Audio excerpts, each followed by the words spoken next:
Hello, stock investors, stock traders to the Nvidia watch party. My name is Victor and I'm joined by Daryl, my colleague. How you doing, Daryl? I'm doing great, Victor. It's good to be here. I hope you're doing wonderful. I am Good to see pumped up, everyone. Daryl. All right. Nvidia, this is the Super Bowl of earnings reports. This is the one that gets everyone really excited. There's a lot of eyeballs on Nvidia as we speak. The market has closed, and Nvidia is going to announce in roughly 20 minutes. It gives Daryl and I some time to take a look at this awesome business, look at it from a fundamental perspective. What have they been doing? What are they expecting to do? What kind of profit are they making? It's incredible to see their margins. It's incredible to see their profitability. It's incredible to see their growth. What's also incredible is their stock price. It has been flying high. It is looking like it's going to close at $186.52. For the 1 year, it's up 26.88%. Year to date, it's up 38.89. This stock has just made it happen for investors. It has just flourished and made investors wealthy. Nobody's going to argue with that. And it's done it the old fashioned way, which is by having a technology, a GPU technology that's better than anybody else at the right time, which is we have this AI build out.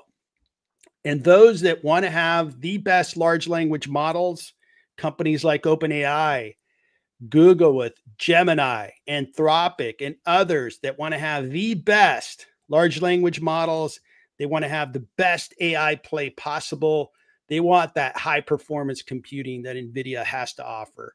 So they're buying up GPUs like crazy, and NVIDIA is making lots of money to the point where I love their margins are just incredible. Let me take you through their margins. Now, a big business tends to have margins that are a little lower than 75%, but these guys, gross margin after their product costs 75%, profit margins 55%. Man, incredible. Free cash flow yield 46%. These numbers are make believe, but they're real. That's what makes this stock so incredible, and that's why the stock's been going up so much. This is the full year comparison, and you see that they really took off as the market realized, hey, AI is taking off. Businesses are really interested in having large language models.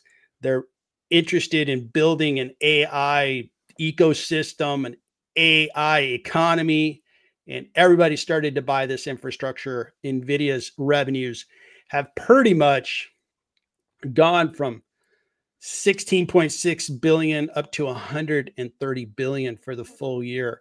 Looking at the quarterly, they continue to grow. They're going to be a $200 billion revenue company in the next quarter or two.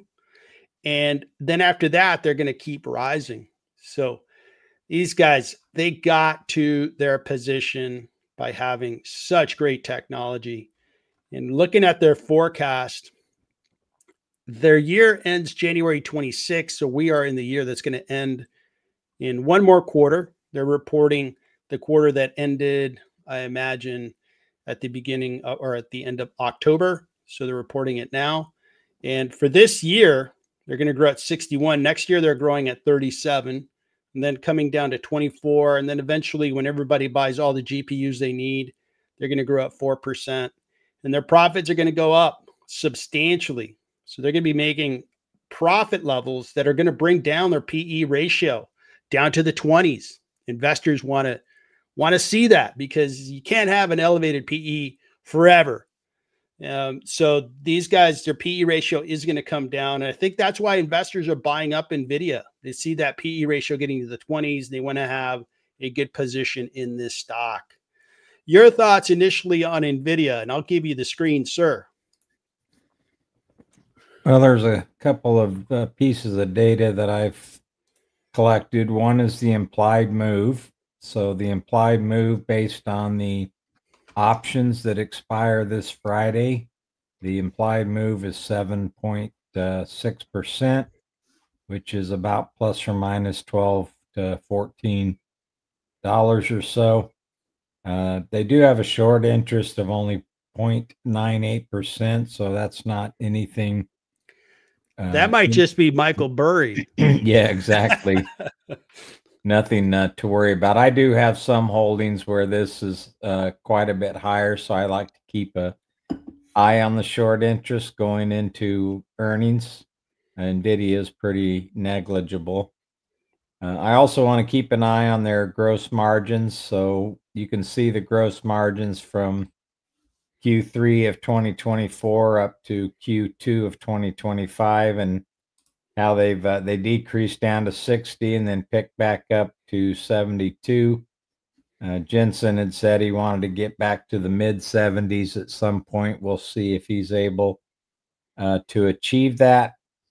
One other interesting data point based on options is the max pain level. So this is the point at which market makers pay out the least amount of the in the money call or put premium, and that's at 172. So we closed at 186.52 today. For them to pay out the least amount in options this Friday, it would need to be driven down to about 172. Very interesting. So they, judging from the implied move, the stock could move quite a bit, right? Plus Yep. minus 7.6. It's not, we're expecting some volatility. We're either expecting some cheers or some tears, one or the other. And hopefully it's cheers, but we'll see. We'll see. Yeah, And if it'd you've done so just already, a little over $14 if that implied move came into play. and on the chat, if you haven't done so already, put down what you think is going to happen. It'd be fun to see who's closest to the pin, so to speak. And it looks like we have over 2,500 people on the stream, and the dial keeps going up. Keep on coming in, everybody. Join the party. Join people like Paul, who's a member. Good to see you, Paul. Good to see Sam. Good to see one of our newest member, Smith and Wesson. Thanks for putting yourself out there. Looks like you think Nvidia is going to rally higher, and it rallied nicely today. So going into the earnings, there's some pretty positive sentiment. And then another member became a YouTube member, Jose Contreras. Very good to see you, sir. Thanks for joining the watch party. Looks like Peyton is in, beat and raised, but the stock sells off by 0.5%. All right. I think they're going to beat. I was telling Daryl earlier, Nvidia is going to have good earnings. They're going to be incredible. They're going to be like, here's the good news after the good news, and let me tell you about some more good news. And I think that's expected. And it's just really how are investors going to react? Are investors going to buy in more? Are they going to maybe take some profits? I don't know. That's why I'm here. I'm here to watch the party, man. Peter, how are you, sir? We've got Europe being represented by Peter to this point. No, I take that back. We've got Europe all over the place. We got Shadow Guy coming in, not officially in Europe, but out there, just a part of that continent. Thanks so much for joining. Looks like we've got a lot of new people. We've got off the chart. We'll see. It'll be fun to see a stock just take off. And it looks like some people are rallying for some green numbers. Well, get your lucky rabbit's foot out. Get whatever you need to make it happen. Get your rally hat on if you're a baseball fan. You tell me what you're going to use to make the good mojo come to Nvidia. Let me tell you, they don't need a lot of support. They've got a lot of, so Nvidia, here's a list of super investors that own Nvidia. And there's some really great names here. Chase Coleman, this guy is the real deal. He's a super investor, famous investor. He's killing it this year. He owns Nvidia, owns $2.2 billion in Nvidia stock. He's the biggest investor out of this famous list of investors. Another investor that's killing it this year is David Tepper, smart enough to own $354 million of Nvidia stock. Poland Capital is in there. What are other names that I think are good to point out? And I think this investor here, this is Jensen Wong, I believe. I think this is his own family office, and they put the stock in there. So it's the CEO of Nvidia themselves. So a lot of smart money's in the stock. A lot of smart money. I know that some stories have been told of some investors like SoftBank sold their position in Nvidia. That was interesting. They had a pretty big position. They sold out. Of course, Michael Burry came out and said, "Hey, I'm shorting Nvidia." I think he was shorting Nvidia and Palantir, right? So he became the target of some pretty big comments from the CEO of Palantir. I don't think Nvidia said anything about it. They're like, whatever, we're Nvidia. We don't need to respond to that. So we'll see how the earnings come out. The earnings are going to come out in about 9 minutes. We're ready to go. Let me go through my valuation real quick and tell you where I'm at with a valuation of Nvidia and how this business is just incredible. The cash flows they're generating are so impressive, and I expect they're going to continue to drive high free cash flow. But I can't get up to their stock price by valuing a forecasted cash flows that I think they're going to provide and then discounting those cash flows to today's value. I'm about 40% short, but I can get to their stock price if I look at earnings per share, because earnings per share have been really, really good. I'm giving them a PE of 36 because they deserve a 36. So overall, I think the stock price a little expensive, 10% expensive. And I think if somebody wanted to own Nvidia, I can't argue with them at this point. It's been a winner stock, but we'll see. We'll see where investors are at. We've seen some Nvidia sellers, and we'll see if we're going to see some Nvidia hoarders, people that just want to buy more of the stock. So that is my valuation on Nvidia. We will revisit this once they announce their earnings. I'll get to some fresh numbers and I'll adjust this and then share it with you guys again.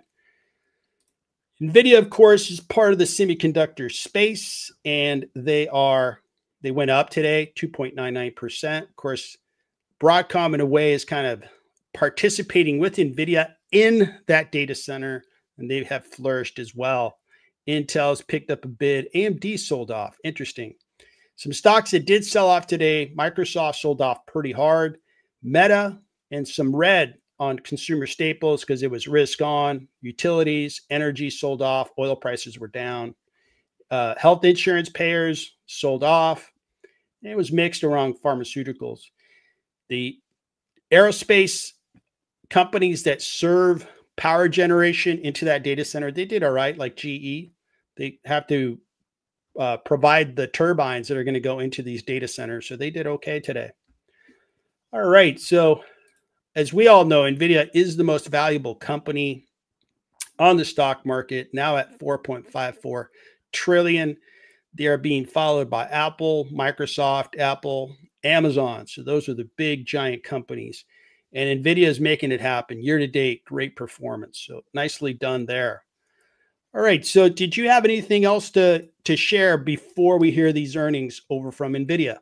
Yeah, let's take a look at the chart real quick just so we can look at some support levels. So they closed at 186.52 today.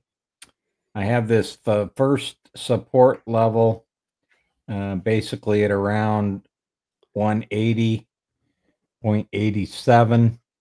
And I also have this second support level if it fails to hold that, which is at this gap support, which would be about 166.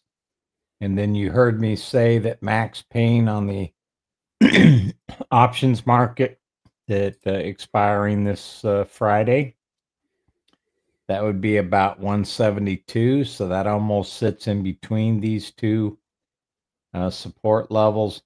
They did hit their max closing price on October the 29th, and they basically sold off into the earnings. When I did my video the other day, they were actually in negative territory. On the RSI, it was sitting around 47 or so. They did find support at the RSI level of 40 and are moving back up. So that's somewhat of a positive sign. But the PPO is actually in negative territory, and we had a bearish crossover in bullish territory on the 6th of November. So anyway, that's some of the support levels that I'm watching as we go into earnings. Very interesting. Very interesting. So, looking at your prospects for this stock here, how do you play Nvidia? I know you've played it quite well. Anything you can give us with regards to your investing strategy with Nvidia?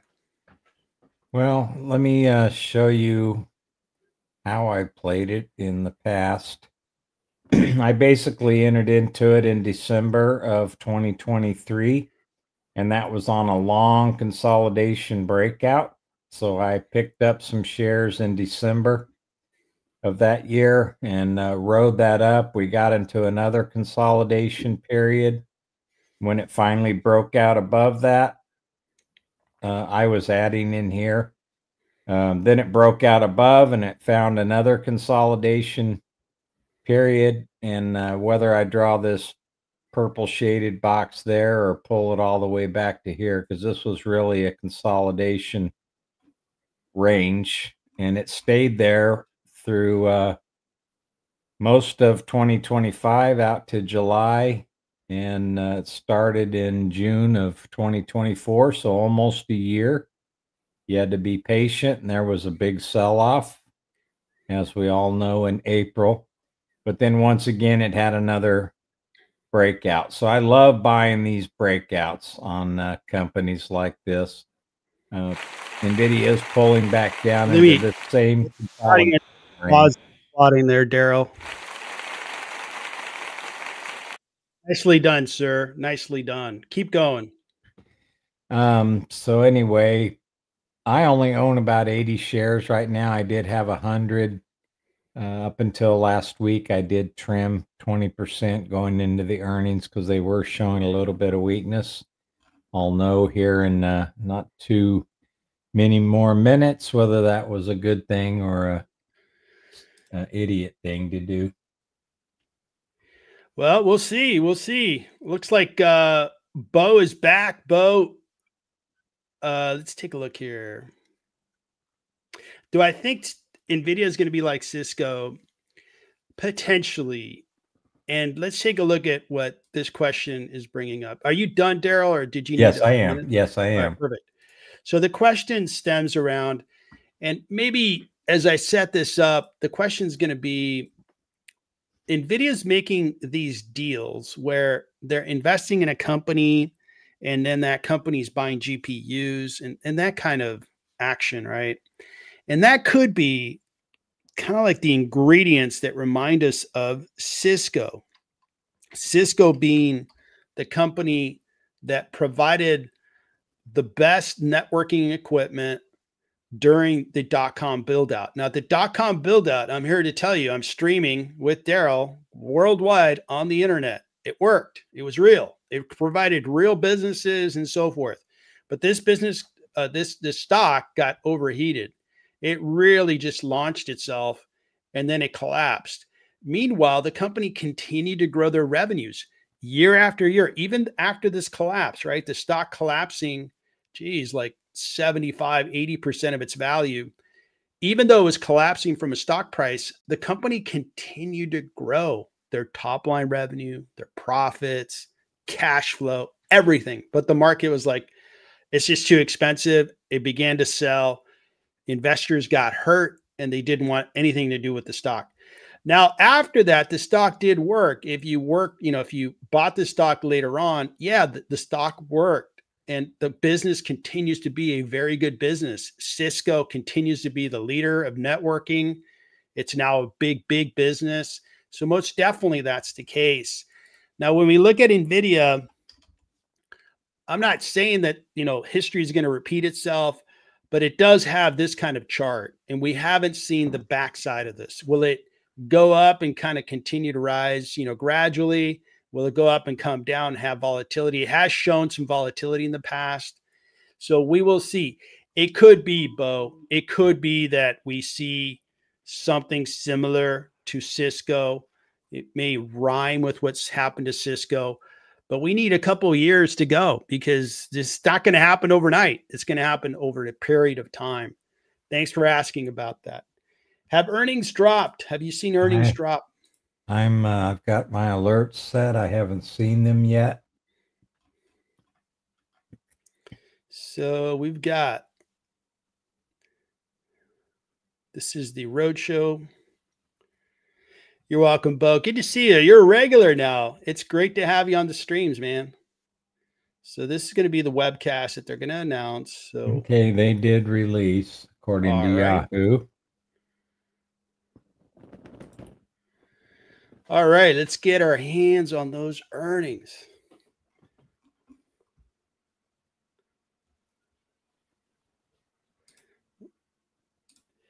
And let me give you the screen because it sounds like you've got something to report. What are you seeing? Well, I don't actually have them to report. I just saw an alert from Yahoo. Let me see what they have to say here.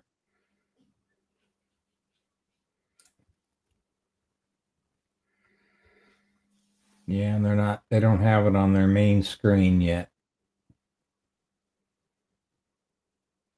Now, I did see it was a beat, at least on earnings, by it looked to be 4 cents.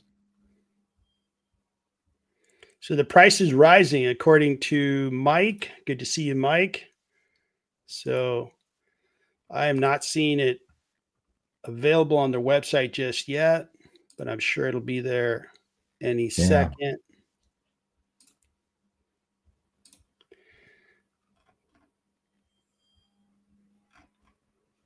It's a beat. Paul reporting a beat. Absolutely smashed the number. Man, just tore it up into little pieces. It's rocking. It's going up.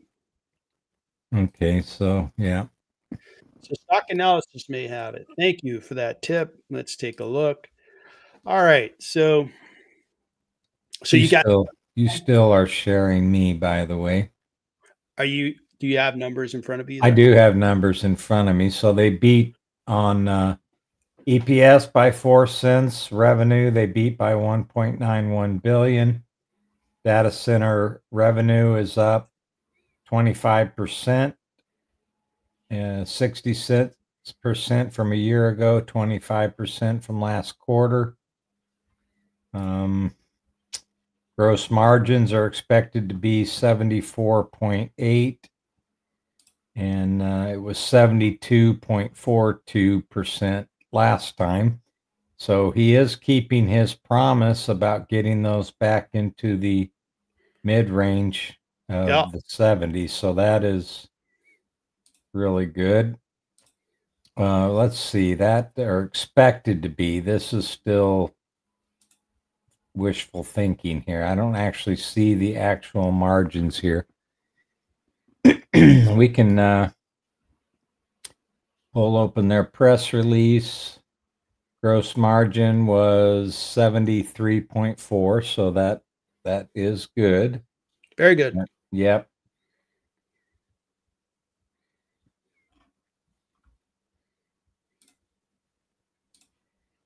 So revenue is expected to be 65 billion plus or minus 2% in the next quarter.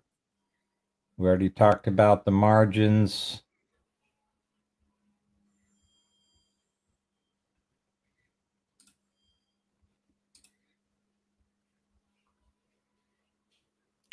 Very good. Looks like a very good earnings report. Yep. Wow, look at all those announcements. Man. Crazy. All right. I've got their official earnings report. Let me pop that on the screen. Okay. And man, we are setting a record for our coach stream. We're at 4,783 people on our stream. Thanks for joining us. We are in the heart of their earnings, Nvidia, that is. So record revenue, they went up 22% sequentially from Q2, up 62% from a year ago. We expected fantastic. We got fantastic. Data center revenue is up higher, and I have a trend graph that shows, of course, it's at data center. The data center is where all the money is being made these days. And it is true that, their margins being in the mid 70s, that's phenomenal, phenomenal gross margins. And as Nvidia gets larger and they don't have to put as much into their product, you're going to see that number go even higher. So that looks fantastic. Year-over-year growth looks great. Let's keep looking and seeing their outlook. So revenue is expected to be 65 billion plus or minus 2%, 65 billion for the next quarter. I believe they're reporting Q3. So this will be 65 billion in their Q4. They have that funky fiscal year calendar. So I'm going to note that so I can remember to compare it against the previous year Q4 later on. And they are going to expand those margins, potentially hitting 75%. That's very good. Excellent. So data center is killing it. Up 25% sequentially from the previous quarter. That's a very incredible rise. Okay. That's like back-to-back growth, and 66% if you compare it to the year last year, same quarter. So very, very good. Okay. We expected great. We got great.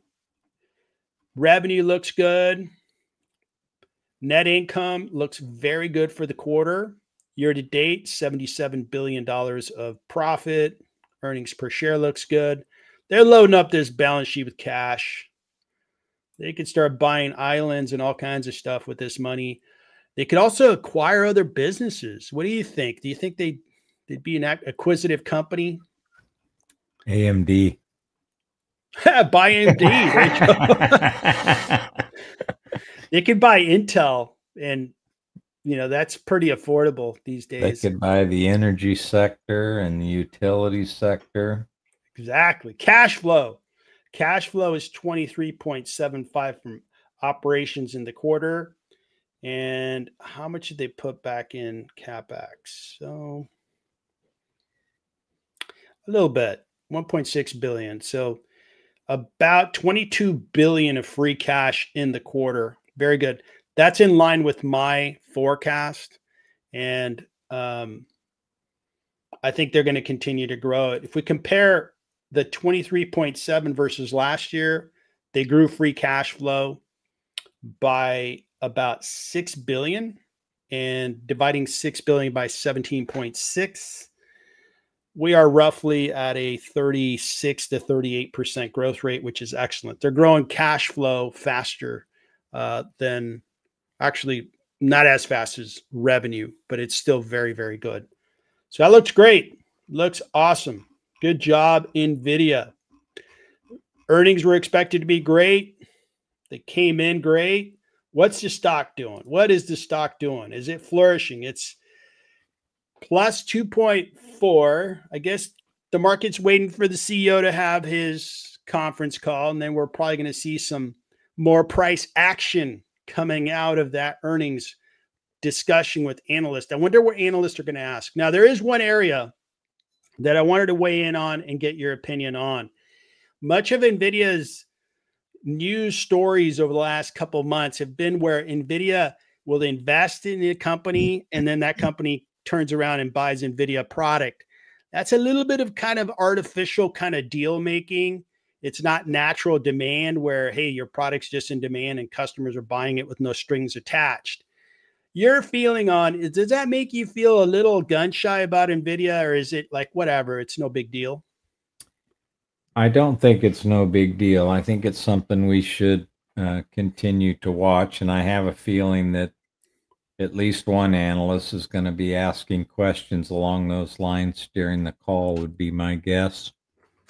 I do think that media stories tend to escalate those kind of issues, probably much bigger than they should be. And even if it is something that is occurring, it's probably a couple years out. So it's something that we need to keep a watch on, but I don't think it's something that would cause me to sell out of NVIDIA at any time in the near future.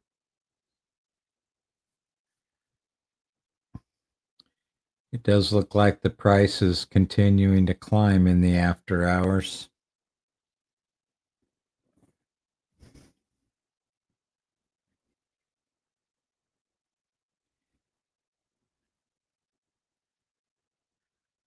Victor must have lost his internet. And I don't have control of the console, or I could show you guys some charts while we're waiting for him to get back. Hey, Kevin, good to see you join.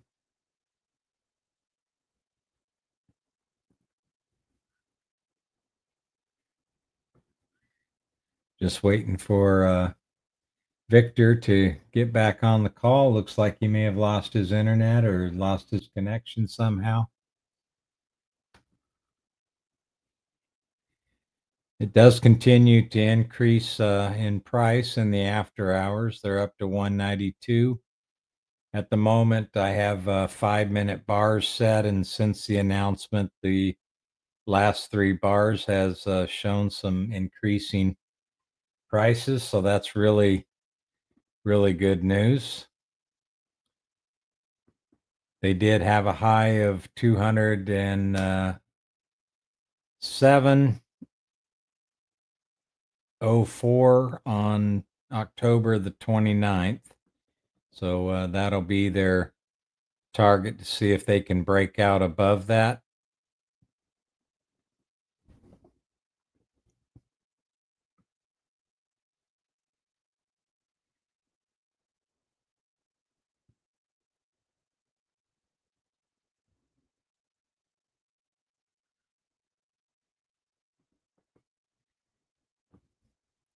So we talked about this a little bit earlier, and these are kind of mute points. We'll have to wait until we get to the market tomorrow. It could react a little bit differently than what's going on in the after hours. It really depends on what Jensen has to say in the conference call and the other executives in the conference call. But before we came into this call today, I had drawn 2 support lines, one at about 176 or so, and then another at 164. This 164 line was based on this gap that occurred on between July 14th close and the 15 open. It had gapped up a couple of dollars. So I have that support line at that point. And then this one was drawn basically at the lows from these 2 days, one on the 23rd of October and one on the 14th of October. So that's the 2 support lines that I was watching as we went into this call. They have been trading below the 50-day moving average. Yesterday, it looks like they closed maybe above it today, 186.52.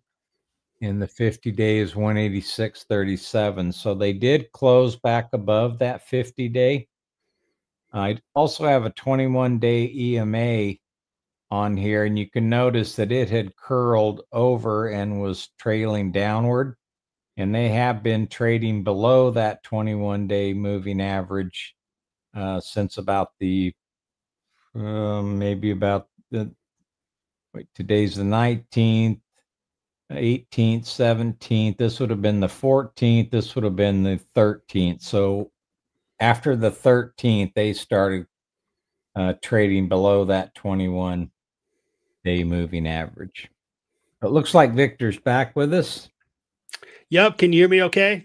Yep, I can hear you okay. Sorry for the technical challenges. Good to be back. Well, thanks for covering that. Looks like the stock is heading higher, 3.66. It's kind of, operating around the high 3 price range. And let me see if I want to change my valuation on the stock.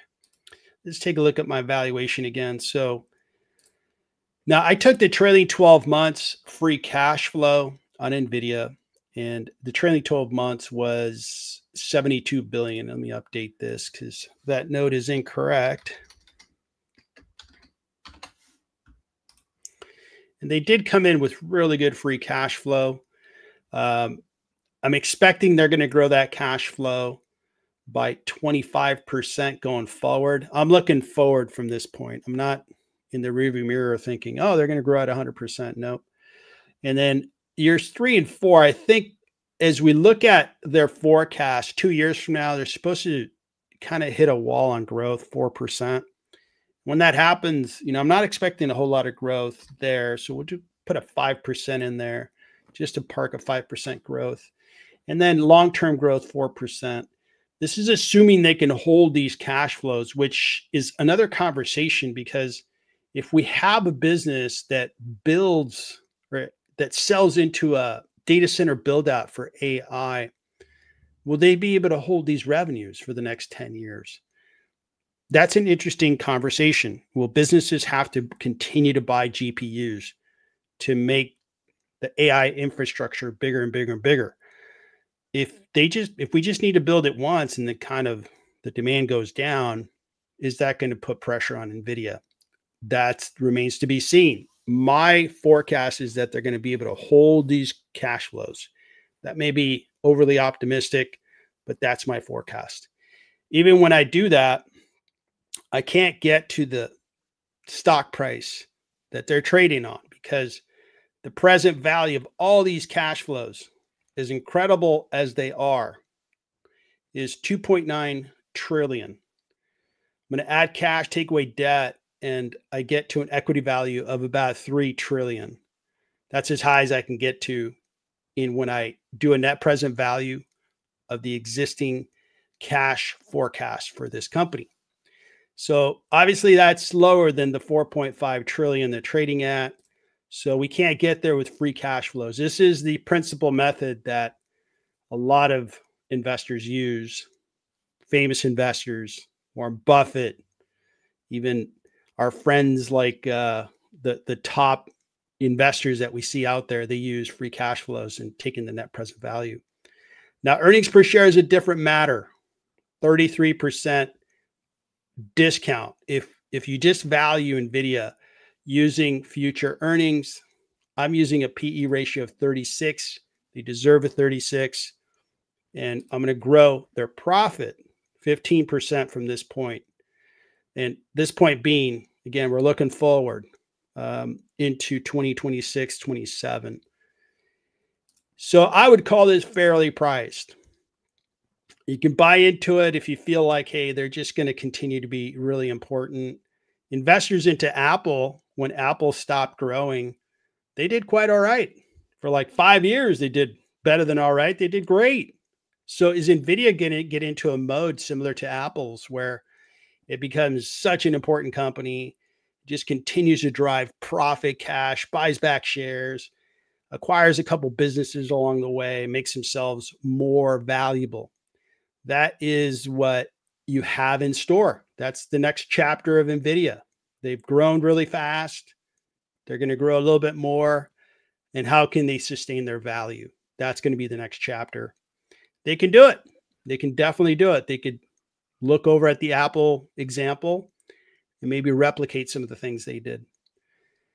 Your thoughts on how far longer they can keep growing revenues? Well, let's take a look at fast graphs.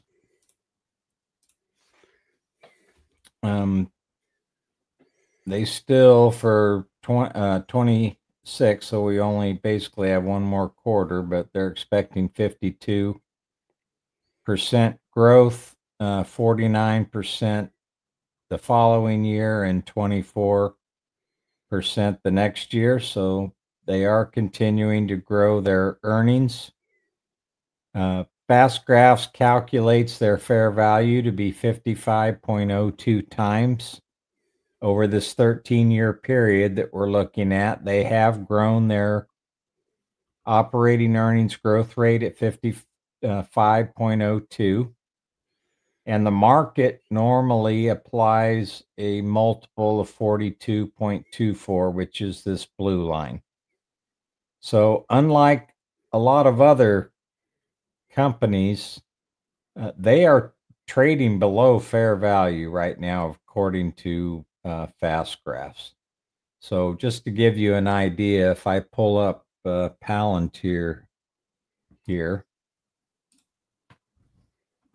you can see that they're trading way above their fair value, their normal market multiple. They are trading even above that. So this is a pretty risky bet to be moving into this one unless you feel so strongly about Palantir.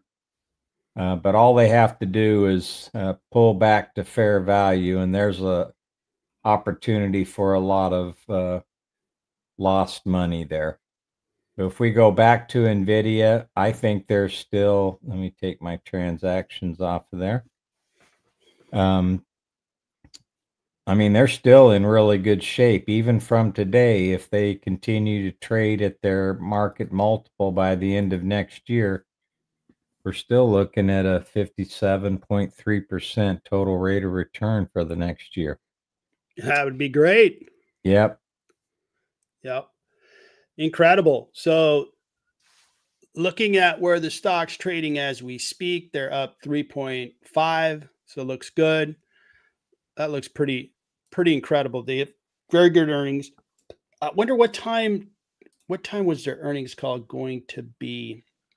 Let me look that up.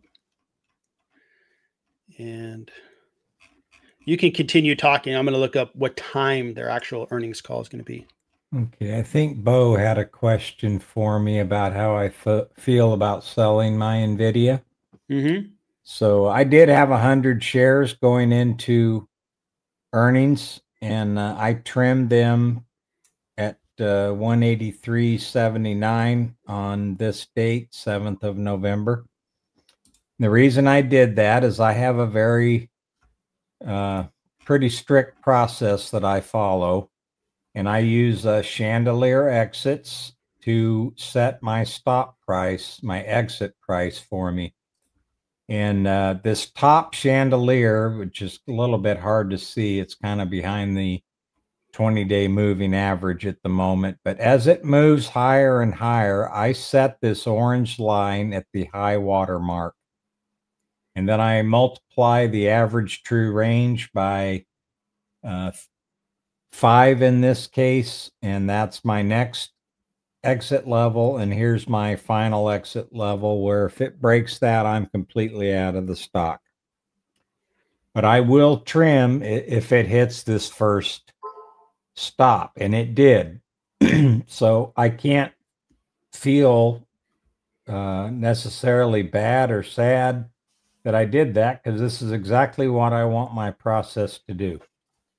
If it was dropping down and looking weak into earnings, then I don't want to hold it, not all of it. So just to show you that this does kind of work, I have traded in and out of Nvidia several times, total of 30 times actually. Of those 30 trades, I have 6 that are open, so I've closed 24. But of those trades, those 30 trades, 24 of them have been winning trades and only 6 losing trades.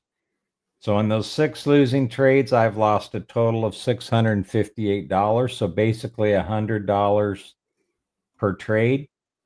And I've made 13,000 on these 24.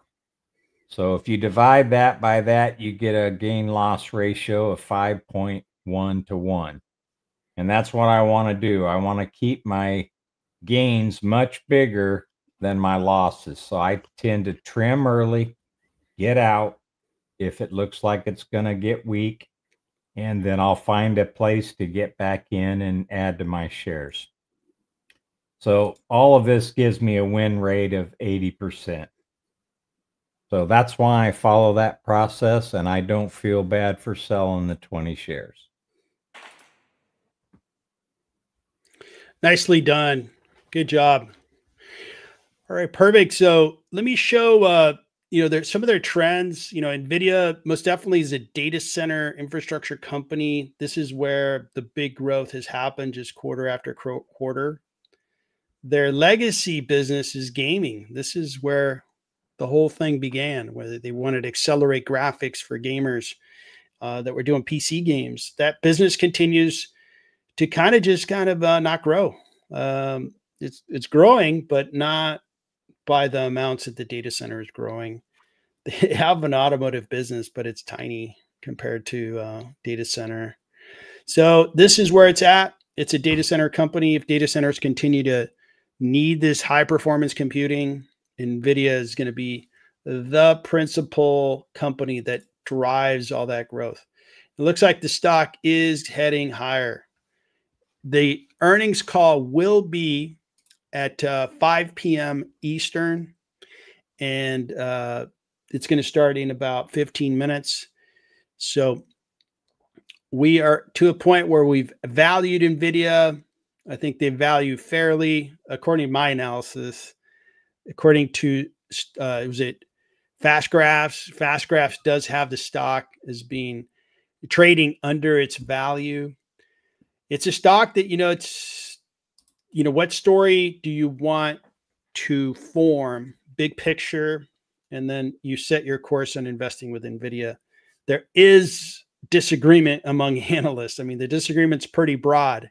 You have, according to Stock Analysis, you have one analyst that's at a $350 price target, obviously optimistic about the business, optimistic that it will continue to drive value in the stock. But you have some bears, $100 per share, the low price target. And we'll see where, what happens over the next couple of years. I think it's going to take time because this stock is very, very well desired, and it's going to continue to trade higher. This is the year that we'll see how the market treats it. Again, Apple, they've been growing at less than 4% for a while, and their stock continues to go higher. And that's because they were able to just be more effective in driving down profit to the bottom line. They've bought back just so many shares, so they make the scarcity of shares drive up the stock price. Those things could be kind of the playbook that Nvidia uses to make their stock more valuable. They got so much cash on the balance sheet, they could buy back shares like crazy. So that could be the next lever. That could be a lever that they have in the future. It doesn't have to be the next lever. What do you think about Michael Burry's concerns about the depreciation schedules? So I understand what he's saying, which is, we have traditionally, you depreciate the hardware, computer hardware, over 4 years. And he's saying, well, now companies are depreciating over 6, so they don't have to take as much of that expense on current income statement, right? On the current income. Right. Now, it's not necessarily that the equipment ceases to operate. It's that you have, over the course of 4 years, the innovation cycle is massive, right? Like the GPUs today are way better than GPUs 3 years ago. So it's not a matter of, we got to replace the GPUs because they don't work anymore. It's because we have to take the leap forward, or our competition will. And then you would have to, in essence, write off the GPUs that you're no longer using. Right. So he does have a good point that if you are depreciating over 6 years, that is overly optimistic, because it's not going to be necessarily that the GPU is in service for that term. It's that technology will disrupt itself. It will continue to get faster and faster and faster. And the chips that you bought 4 years ago are not useful anymore because you don't want to spend the electricity on them because they're not performing up to the level of the most recent, state of the art chips. Right. So he makes a good point. That's part of the uneasiness of how expensive the market is. I believe that the market is expensive. It's not, I'm not kind of sitting in my bunker thinking, the world's going to come to an end. But I would say that the market has traded higher for 3 years. Great. Everybody's portfolios are higher. Great. But we have an expensive stock market. And when you're seeing activity like the changing of depreciation schedules, it adds to, okay, there could be some fluff there that we're going to have to deal with in the future. So that's my answer to your question. Okay. Thank you very much. I appreciate your insight on that. Yeah. And along with when we look at, how many deals Nvidia is doing, they're doing deals with, this company, but then the company is going to turn around and buy GPUs from them. That one there does kind of make me think, okay, you're putting some artificial numbers in play, because of course you're going to buy your GPUs because you just invested the money you did. That's more concerning to me than the depreciation. Both of them are concerning, but I would say that the whole artificial deal making, that one is a concern of mine. All right, so they're going to start their call in about 9 minutes. Looks like we've covered most bases. Anything else that you think we got to cover until we have the CEO talking? And I expect the stock's going to start moving again in about I expect it to move 20 as well. minutes. 20 to 30 minutes, we should see some swings in the stock. And in the meantime, looks like we are knocking on the door of 5,000 attendees to our stream. Wow. Help us get to 5,000, everybody. It'd be really good. Hey, we got there. Yes. We're at 5,000. So that's a record for us. Thanks so much for spending part of your day. It's a big day. It's an exciting day to look at Nvidia. And they came in, they announced earnings. Earnings were incredible. We were expecting incredible. They delivered. Now, how's the market going to process it? It'd be interesting is, let's take a look at what the other peer companies are doing today. Apple, Microsoft, or I should say in after hours, Google, Amazon, Broadcom, Meta. Are they catching a free ride thanks to Nvidia? Well, Apple, not so much, just up slightly. They had a decent day today, but Apple is not setting any records this year. So Apple's not getting a free ride. How about Microsoft? Microsoft's getting a little bump. Interesting. So it looks like Microsoft had a bad day. They've had a kind of a rough month. Year to date, they're doing okay. I think that's performing right there with the S&P. So Microsoft's catching a little bit of a lift. Google Alphabet catching a nice lift, up 1.5%. They had a very good day. They've had a very good week. Monday was announced that Berkshire Hathaway is buying shares of Google Alphabet. Tuesday, Gemini 3 is being well received, so that bumped them. Today, it just kind of keeps going, and now Nvidia rocking is helping Google do well. So the data center stocks, which I include, are the big ones, are Amazon, Microsoft, Google. Looks like Microsoft's up a little bit. Google Alphabet's up. Now, the one that's kind of been a little lagging is Amazon. This one is just barely positive year to date. It's catching a little bit of a bid in after hours. Now, Broadcom, yeah, they're rallying. Broadcom has been doing really, really well this year.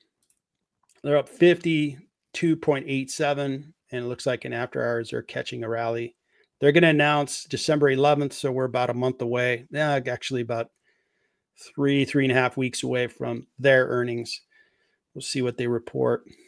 I happen to think that Broadcom is a little too expensive, actually a lot too expensive. And the reason for it is I don't think Broadcom possesses the moat, the barrier to keep competitors out that Nvidia possesses. Nvidia has an awesome moat. Their GPUs are better than anybody else, period. Nobody can come close. Broadcom has more compute that is could be replicated by some of its competitors. So I happen to think that Broadcom may see a lot more competition from like the Qualcomms and the AMDs and so forth. I think those companies can carve away at Broadcom's market share. But I think Nvidia's market share is pretty solid. Nobody even comes close to the performance of Nvidia GPUs. So if they can keep that superior performance, that in itself is their moat. Another problem child is Meta. They've been having a hard time, down 18% over the last month. They're catching a little bid tonight. So Nvidia up almost 4%, making it happen. The CEO would probably start talking about 7 minutes, 8 minutes. And it'll probably be 25 minutes from now when we see the fireworks. And we'll see what the analysts focus their questions on. You know, what kind of questions are they going to be asking? Will they try to, get good comments on their forecast? You know, how are they going to forecast their business? And they'll ask for specifics on, give me some details that make us have conviction or confidence in your numbers. I think that's where they're going to go, because that's what it's all about with Nvidia is their forecast. What are they going to do next? Are they going to keep this valuation at 4.53 trillion? Tomorrow, if you bump that by 4%, it's going to go up to 4.6, 4.7 or so. So it's going to go higher. All right, so it looks like we've got a lot of the members in. Good to see everybody. Genetic Smite. Let me share a spreadsheet on that. Maybe help answer that question. All right.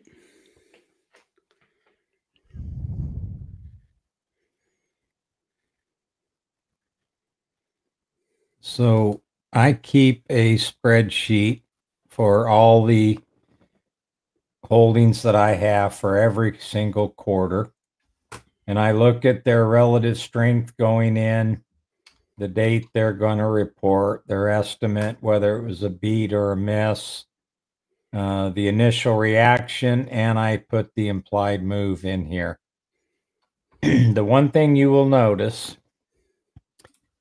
is that implied move, it is somewhat unusual. It does happen, but it's very unusual for it to move out of that implied move. For UPS, it hit the number exactly. So here we have a 5.9. It traded at 1.23%. Here we had a 12.4% implied move, and it actually moved 12.5%. So these are pretty accurate in helping set our expectations. Before, I used to calculate the implied move.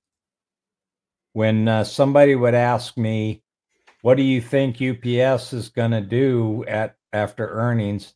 It was really hard to identify a good price that I could defend. With this implied move, it is much easier to defend now, because it's not like me coming up with the number all by myself, or just me and Victor, or me and two other people. This is hundreds and hundreds and hundreds of people buying options and helping set that price.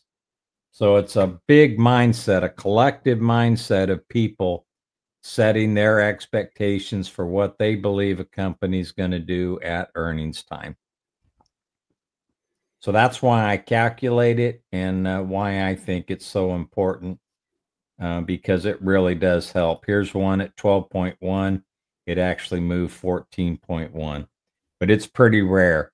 Out of these 43 that's reported so far, there's probably only been one or two that exceeded that implied move. So hopefully that helps answer your question. And if you want to know how to calculate it, that's really easy to do as well. Let me just show you real quick how to do that. So for Nvidia, you just go to the options chain, scroll down to the at the money price in the options chain. So it was trading at 186 at the close. The at the money price was 182. You take this midpoint for the put, you take the midpoint for the call, add them together and divide it by the strike price. And that will give you the implied move. And you do that for the nearest option expiration before or after their earnings. So that's as simple as it is to calculate it. Easy for you to say, sir. Nicely done. You make it look easy. Thanks for covering that. Anything else on that? Nope, that's it for me. All right. So we've got an interesting comment that I wanted to kind of follow as a thread. I think Dre was saying that all data center stocks are up. So he is correct. AMD up 4% in after hours. So they can thank their frenemies over at Nvidia for having an awesome earnings report. Qualcomm up 0.84%. It's not necessarily a big data center company. Intel up 1.54%. So that's certainly catching a bid. TSM up 3%. Nvidia is going to put more orders for TSM to produce more GPU chips and so forth. So TSM is going to flourish. ASML makes the big machines that produce these semiconductors. They're catching a bid. So yeah. So Nvidia going higher is helping the whole space. It's moving the whole market most definitely. And Broadcom is up as well. So it is going to be higher. I expect if they can hold that gain, and I'm sure this call just started right now, the person who's in charge of investor relations is doing his whole preamble, and then the CEO will have his opening remarks. Maybe 10-15 minutes from now he'll start answering questions, so we'll see if the stock moves in about 10-15 minutes. So yeah, the data center is red hot, and Nvidia is moving the market absolutely. So I'm seeing a lot of stocks that you guys want to take a look at. I've made a note of them, and we can do that after we get done with Nvidia. So I've noted XP, Palo Alto, Interactive Brokers, Meta. So we can certainly look at them. I just don't want to leave Nvidia just yet. And a funny comment, I think Shadow Guy is saying that Nvidia could acquire Oklo. Yeah, that would be interesting, right?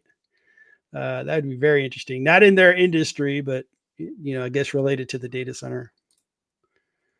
So, so here's another comment. So after our prices are spiking for Palantir, yep, 3% looks good. And then there was A-Lab. So that's a smaller cap. And they're picking up a nice bid, 6%. Nice. It's a smaller cap, but it is a semiconductor stock that works alongside Nvidia in the data center. It's handling the communication between big clouds. So if you have a workload, maybe two big workloads that need to transfer data, Astera Labs has the best technology in that space. They're catching a nice bid in after hours. So that looks really good. So Nvidia is making everybody go higher. And look at that. Their stock's going up. CEO's talking. He probably has his leather jacket on, and he's got his speech going. Stock's up to 5%. Keep talking. Don't have him stop talking, and the stocks are going to keep rising.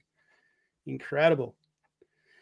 So once he stops talking, he starts answering, being asked questions and answering. That's when the real moves are going to happen.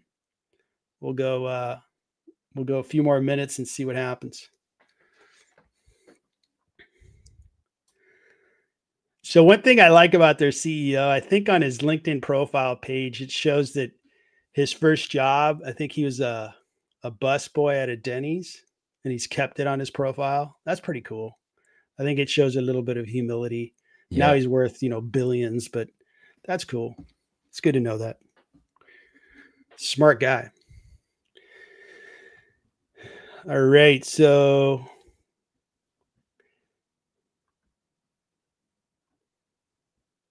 all right. So we're at up 5.3%. Looks good. Looks real good. Earnings came in as expected, and now the CEO is likely talking.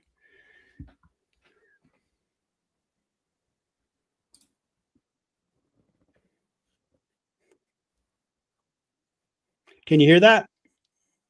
No.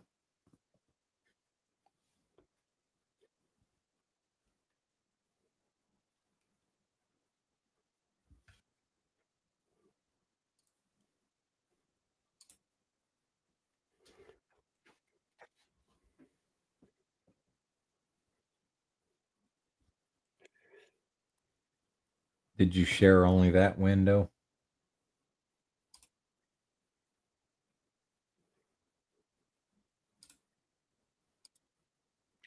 Let me try to fix it.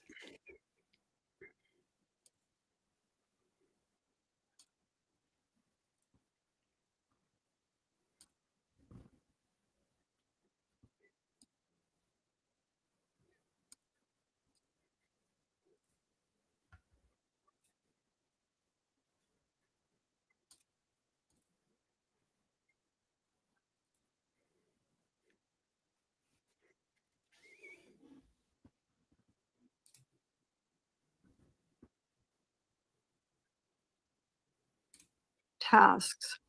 Companies such as Can you hear it Cursor, now? Anthropic, Yes. Open Evidence, Epic, and Abridge are experiencing a surge in This is user the growth CEO talking. as they supercharge the existing workforce, delivering unquestionable ROI for coders and healthcare professionals. The world's most important enterprise software platforms like ServiceNow, CrowdStrike, and SAP are integrating Nvidia's accelerated computing and AI stack.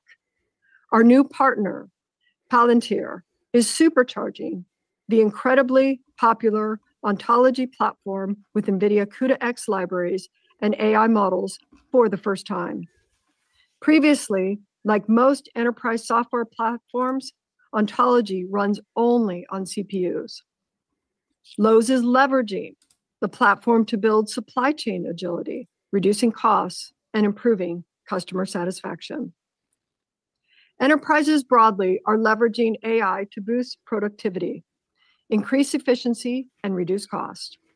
RBC is leveraging agentic AI to drive significant analyst productivity, slashing report generation time from hours to minutes. AI and digital twins are helping Unilever accelerate content creation by 2x and cut costs by 50%. And Salesforce's engineering team has seen at least 30% productivity increase in new code development after adopting Cursor. This past quarter, we announced AI factory and infrastructure projects amounting to an aggregate of 5 million GPUs. This demand spans every market: CSPs, sovereigns, modern builders, enterprises, and supercomputing centers, and includes multiple landmark buildouts. xAI's Colossus II, the world's first gigawatt-scale data center. Lilly's AI factory for drug discovery, the pharmaceutical industry's most powerful data center. And just today, AWS and Humane expanded their partnership, including the deployment of up to 150,000 AI accelerators, including our GB300. xAI and Humane also announced a partnership in which the two will jointly develop a network of world-class GPU data centers anchored by the flagship 500 megawatt facility. Blackwell gained further momentum in Q3 as GB300 crossed over GB200 and contributed roughly 2/3 of the total Blackwell revenue. The transition to GB300 has been seamless, with production shipments to the major cloud service providers, hyperscalers, and GPU clouds, and is already driving their growth. The Hopper platform, in its 13th quarter since inception, recorded approximately $2 billion in revenue in Q3. H20 sales were approximately 50 million. Sizable purchase orders never materialized in the quarter due to geopolitical issues and the increasingly competitive market in China.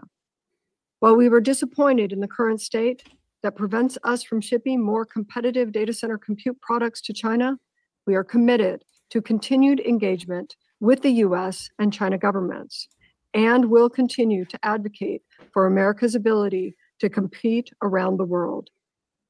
To establish a sustainable leadership position in AI computing, America must win the support of every developer and be the platform of choice for every commercial business, including those in China. The Rubin platform is on track to ramp in the second half of 2026. Powered by 7 chips, the Vera Rubin platform will once again deliver an X-factor improvement in performance relative to Blackwell. We have received silicon back from our supply chain partners and are happy to report that NVIDIA teams across the world are executing the bring up beautifully. Rubin is our 3rd generation rack scale system, substantially redefined the manufacturability while remaining compatible with Grace Blackwell. Our supply chain, data center ecosystem, and cloud partners have now mastered the build to installation process of NVIDIA's rack architecture. Our ecosystem will be ready for a fast Rubin ramp. Our annual X-factor performance leap increases performance per dollar while driving down computing costs for our customers. The long useful life of NVIDIA's CUDA GPUs is a significant TCO advantage over accelerators. CUDA's compatibility and our massive installed base extend the life of NVIDIA systems well beyond their original estimated useful life. For more than 2 decades, we have optimized the CUDA ecosystem, improving existing workloads, accelerating new ones, and increasing throughput with every software release. Most accelerators without CUDA and NVIDIA's time-tested and versatile architecture became obsolete within a few years as model technologies evolve. Thanks to CUDA, the A100 GPUs we shipped 6 years ago are still running at full utilization today, powered by vastly improved software stack. We have evolved over the past 25 years from a gaming GPU company to now an AI data center infrastructure company. Our ability to innovate across the CPU, the GPU, networking, and software, and ultimately drive down cost per token is unmatched across the industry. Our networking business, purpose-built for AI, and now the largest in the world, generated revenue of $8.2 billion, up 162% year over year, with NVLink, InfiniBand, and Spectrum-X Ethernet all contributing to growth. We are winning in data center networking as the majority of AI deployments now include our switches with Ethernet GPU attach rates roughly on par with InfiniBand. Meta, Microsoft, Oracle, and xAI are building gigawatt AI factories with Spectrum-X Ethernet switches, and each will run its operating system of choice, highlighting the flexibility and openness of our platform. We recently introduced Spectrum XGS, a scale-across technology that enables gigascale AI factories. NVIDIA is the only company with AI scale-up, scale-out, and scale-across platforms, reinforcing our unique position in the market as the AI infrastructure provider. Customer interest in NVLink Fusion continues to grow. We announced a strategic collaboration with Fujitsu in October, where we will integrate Fujitsu's CPUs and NVIDIA GPUs via NVLink Fusion, connecting our large ecosystems. We also announced a collaboration with Intel to develop multiple generations of custom data center and PC products, connecting NVIDIA and Intel's ecosystems using NVLink. This week at Supercomputing 25, ARM announced that it will be integrating NVLink IP for customers to build CPU SoCs that connect with Nvidia. Currently on its 5th generation, NVLink is the only proven scale-up technology available on the market today. In the latest MLPerf training results, Blackwell Ultra delivered 5x faster time to train than Hopper. NVIDIA swept every benchmark. Notably, NVIDIA is the only training platform to leverage FP4 while meeting the MLPerf's strict accuracy standards. In semi-analysis inference max benchmark, Blackwell achieved the highest performance and lowest total cost of ownership across every model and use case. Particularly important is Blackwell's NVLink's performance on a mixture of experts, the architecture for the world's most popular reasoning models. On DeepSeek R1, Blackwell delivered 10x higher performance per watt and 10x lower cost per token versus H200, a huge generational leap fueled by our extreme co-design approach. NVIDIA Dynamo, an open source, low latency modular inference framework, has now been adopted by every major cloud service provider. Leveraging Dynamo's enablement and disaggregated inference, the resulting increase in performance of complex AI models such as MOE models, AWS, Google Cloud, Microsoft Azure, and OCI have boosted AI inference performance for enterprise cloud customers.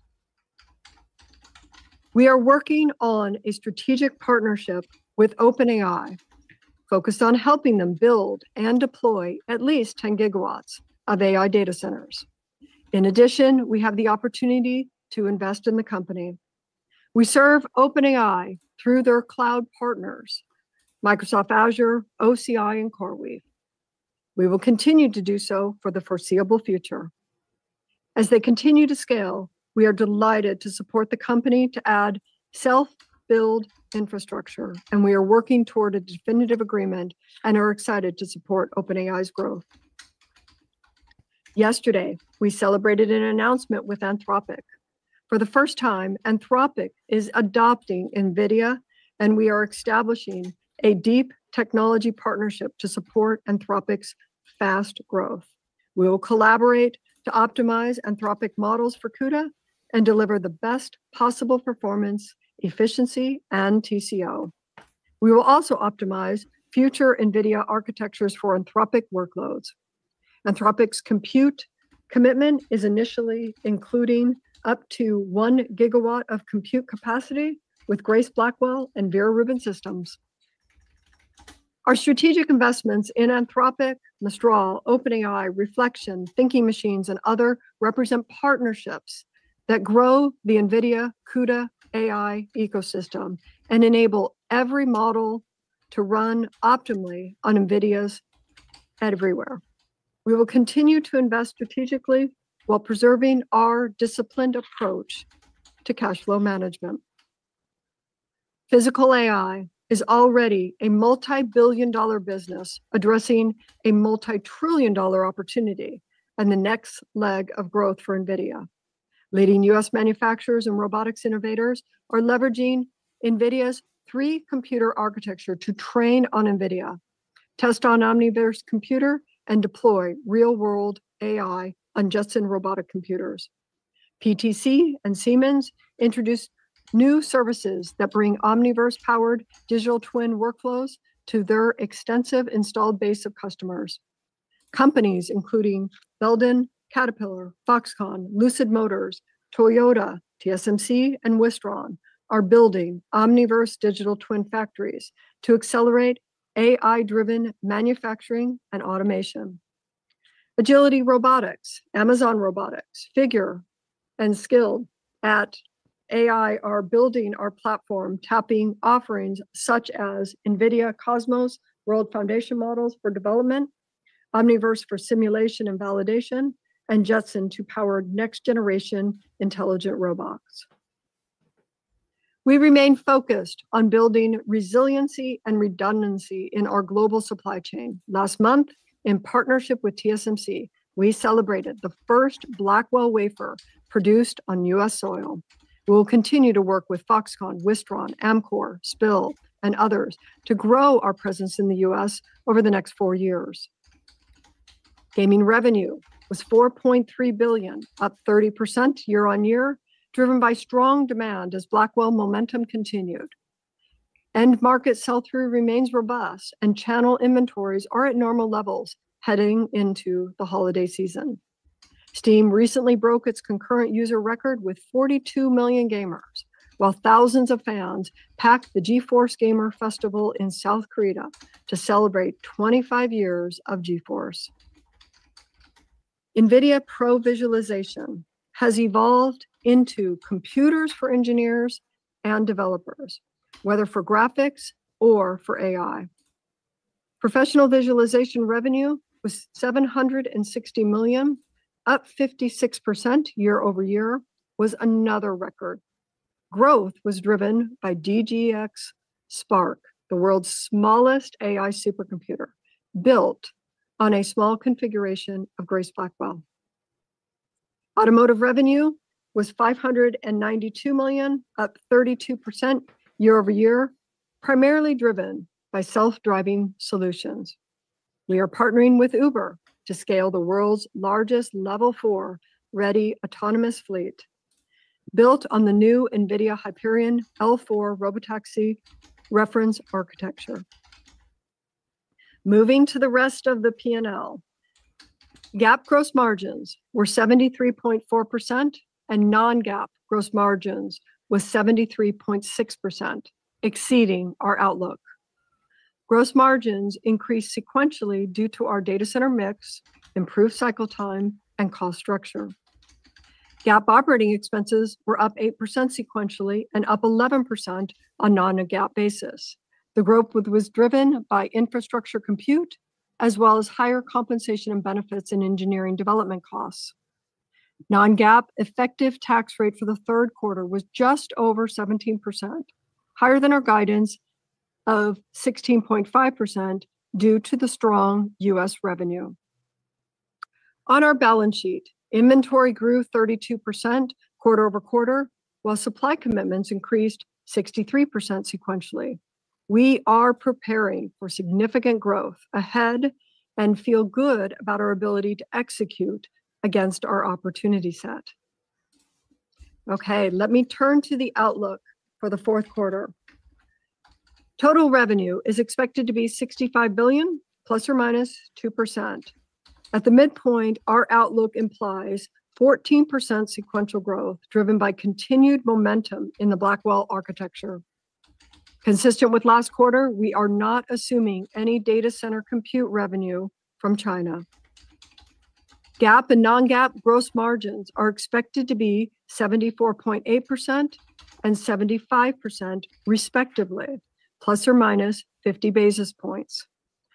Looking ahead to fiscal year 2027, input costs are on the rise, but we are working to hold gross margins in the mid-70s. GAAP and non-GAAP operating expenses are expected to be approximately $6.7 billion and $5 billion, respectively. GAAP and non-GAAP other income and expenses are expected to be an income of approximately $500 million, excluding gains and losses from non-marketable and publicly held equity securities. GAAP and non-GAAP tax rates are expected to be 17%, plus or minus 1%, excluding any discrete items. At this time, let me turn the call over to Jensen for him to say a few words. Thanks, Colette. There's been a lot of talk about an AI bubble. From our vantage point, we see something very different.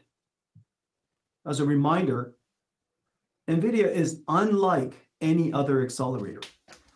We excel at every phase of AI, from pre-training and post-training to inference. And with our 2-decade investment in CUDA-X acceleration libraries, we are also exceptional at science and engineering simulations, computer graphics, structured data processing, to classical machine learning. The world is undergoing 3 massive platform shifts at once. The first time since the dawn of Moore's Law. Nvidia is uniquely addressing each of the 3 transformations. The first transition is from CPU general purpose computing to GPU accelerated computing, as Moore's Law slows. The world has a massive investment in non-AI software, from data processing to science and engineering simulations, representing hundreds of billions of dollars in cloud computing spend each year. Many of these applications, which ran once exclusively on CPUs, are now rapidly shifting to CUDA GPUs. Accelerated computing has reached a tipping point. Secondly, AI has also reached a tipping point and is transforming existing applications while enabling entirely new ones. For existing applications, generative AI is replacing classical machine learning in search ranking, recommender systems, ad targeting, click-through prediction, to content moderation, the very foundations of hyperscale infrastructure. Meta's GEM, a foundation model for ad recommendations trained on large-scale GPU clusters, exemplifies this shift. In Q2, Meta reported over a 5% increase in ad conversions on Instagram and 3% gain on Facebook feed, driven by generative AI-based GEM. Transitioning to generative AI represents substantial revenue gains for hyperscalers. Now a new wave is rising. Agentic AI systems, capable of reasoning, planning, and using tools. From coding assistants like Cursor and Claude Code to radiology tools like iDoc, legal assistants like Harvey, and AI chauffeurs like Tesla FSD and Waymo. These systems mark the next frontier of computing.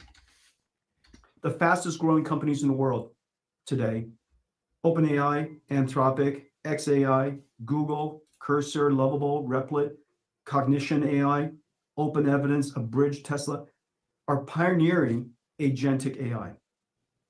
So there are 3 massive platform shifts. The transition to accelerated computing is foundational and necessary, essential in a post-Moore's Law era. The transition to generative AI is transformational and necessary, supercharging existing applications and business models.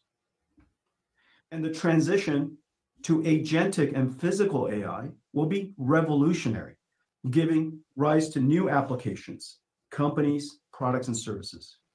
As you consider infrastructure investments, consider these 3 fundamental dynamics.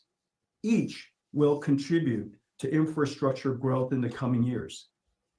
NVIDIA is chosen because our singular architecture enables all 3 transitions, and does so for any form and modality of AI, across all industries, across every phase of AI, across all of the diverse computing needs in a cloud, and also from cloud to enterprise to robots.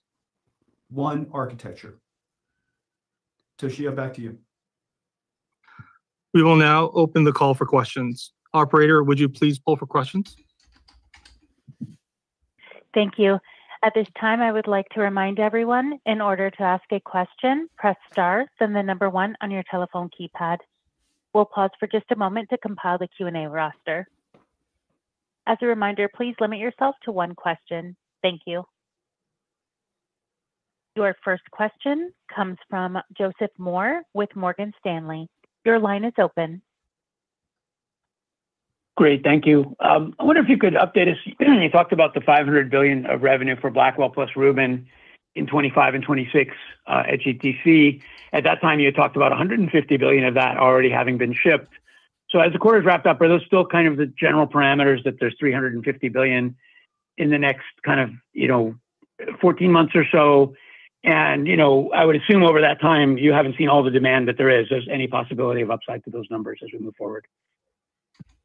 Yeah, thanks, Joe. I'll start first with a response here on that.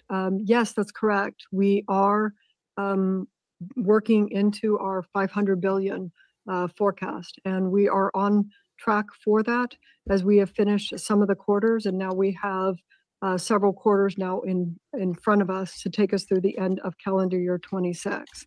The number will grow, and we will achieve, I'm sure, additional needs for compute that will be shippable by fiscal year 26.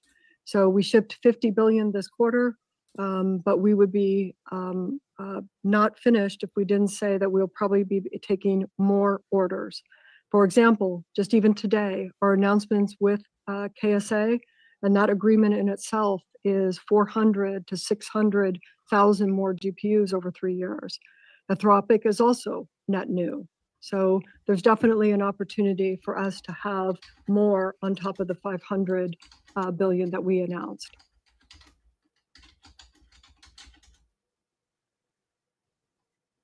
The next question comes from CJ Muse with Cantor Fitzgerald. Your line is open. Yeah, good afternoon. Thank you for taking the question. There's clearly a great deal of consternation around the magnitude of AI infrastructure build-outs and the ability to fund such plans and the ROI. Yet, at the same time, you're talking about being sold out. Every stood-up GP is taken. The AI world hasn't seen the enormous benefit yet, from B300, never mind Rubin. And Gemini 3 just announced Grok 5 coming soon. And so the question is this: when you look at that as the backdrop, do you see a realistic path for supply to catch up with demand over the next 12 to 18 months, or do you think it can extend beyond that time frame? Well, as you know, we've done a really good job planning our supply chain. NVIDIA's supply chain basically includes every technology company in the world. And TSMC and their packaging and our memory vendors and memory partners and all of our system ODMs have done a really good job planning with us. And we were planning for a big year. We've seen for some time the three transitions that I spoke about just a second ago: accelerated computing from general purpose computing. And it's really important to recognize that AI is not just agentic AI, but generative AI is transforming the way that hyperscalers did the work that they used to do on CPUs. Generative AI made it possible for them to move search and recommender systems and, add recommendations and targeting. All of that has been moved to generative AI, and it's still transitioning. And so whether you installed NVIDIA GPUs for data processing, or you did it for generative AI for your recommender system, or you're building it for agentic chatbots and the type of AIs that most people see when they think about AI, all of those applications are accelerated by NVIDIA. And so when you look at the totality of the spend, it's really important to think about each one of those layers. They're all growing. They're related, but not the same. But the wonderful thing is that they all run on NVIDIA GPUs. Simultaneously, because the quality of the AI models are improving so incredibly, the adoption of it in the different use cases, whether it's in code assistance, which NVIDIA uses fairly exhaustively, and we're not the only one. I mean, the fastest growing application in history, combination of Cursor and Claude Code and OpenAI's Codex and GitHub Copilot. These applications are the fastest growing in history. And it's not just used for software engineers. It's used because of vibe coding, it's used by engineers and marketeers all over companies, supply chain planners all over companies. And so I think that that's just one example, and the list goes on, whether it's open evidence and the work that they do in healthcare, or the work that's being done in digital video editing, Runway, and I mean, the number of really, really exciting startups that are taking advantage of generative AI and agentic AI is growing quite rapidly. And not to mention, we're all using it a lot more. And so all of these exponentials, not to mention, just today I was reading a text from Demis, and he was saying that pre-training and post-training are fully intact, and Gemini 3 takes advantage of the scaling laws and received a huge jump in quality performance, model performance. And so we're seeing all of these exponentials kind of running at the same time. And just always go back to first principles and think about what's happening from each one of the dynamics that I mentioned before, general purpose computing to accelerated computing, generative AI replacing classical machine learning, and of course, agentic AI, which is a brand new category. The next question comes from Vivek Arya with Bank of America Securities. Your line is open. Thanks for taking my question. I'm curious, what assumptions are you making on Nvidia content per gigawatt in that 500 billion number? Because we have heard numbers as low as 25 billion per gigawatt of content to as high as 30 or 40 billion per gigawatt. So I'm curious what power and what dollar per gigawatt assumptions you are making as part of that 500 billion number. And then longer term, Jensen, the 3 to 4 trillion in data center by 2030 was mentioned. How much of that do you think will require vendor financing, and how much of that can be supported by cash flows of your large customers or governments or enterprises? Thank you. In each generation, from Ampere to Hopper, from Hopper to Blackwell, Blackwell to Rubin, our part of the data center increases, and Hopper generation was probably something along the lines of 20 to 25. Blackwell generation, Grace Blackwell particularly, is probably 30 to 30, say 30 plus or minus, and then Rubin is probably higher than that. And in each one of these generations, the speed up is X factors, and therefore their TCO, the customer TCO, improves by X factors. And the most important thing is, in the end, you still only have 1 gigawatt of power. 1 gigawatt data centers, 1 gigawatt of power, and therefore performance per watt, the efficiency of your architecture, is incredibly important. And the efficiency of your architecture can't be brute forced. There is no brute forcing about it. That 1 gigawatt translates directly, your performance per watt translates directly, absolutely directly to your revenues, which is the reason why choosing the right architecture matters so much now. The world doesn't have an excess of anything to squander. And so we have to be really, really, we use this concept called co-design across our entire stack, across the frameworks and models, across the entire data center, even power and cooling optimized across the entire supply chain in our ecosystem. And so each generation, our economic contribution will be greater, our value delivered will be greater, but the most important thing is our energy efficiency per watt is going to be extraordinary every single generation. With respect to growing continuing to grow, our customers' financing is up to them. We see the opportunity to grow for quite some time. And remember, today, most of the focus has been on the hyperscalers. And one of the areas that is really misunderstood about the hyperscalers is that the investment on Nvidia GPUs not only improves their scale, speed, and cost from general purpose computing. That's number one, because Moore's law scaling has really slowed. Moore's law is about driving costs down. It's about deflationary cost, the incredible deflationary cost of computing over time, but that has slowed. Therefore, a new approach is necessary for them to keep driving the cost down. Going to NVIDIA GPU computing is really the best way to do so. The second is revenue boosting in their current business models.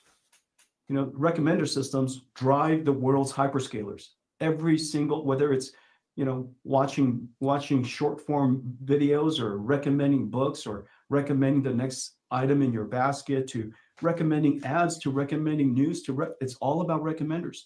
The internet has trillions of pieces of content. How could they possibly figure out what to put in front of you in your little tiny screen unless they have really sophisticated recommender systems to do so? Well, that has gone generative AI.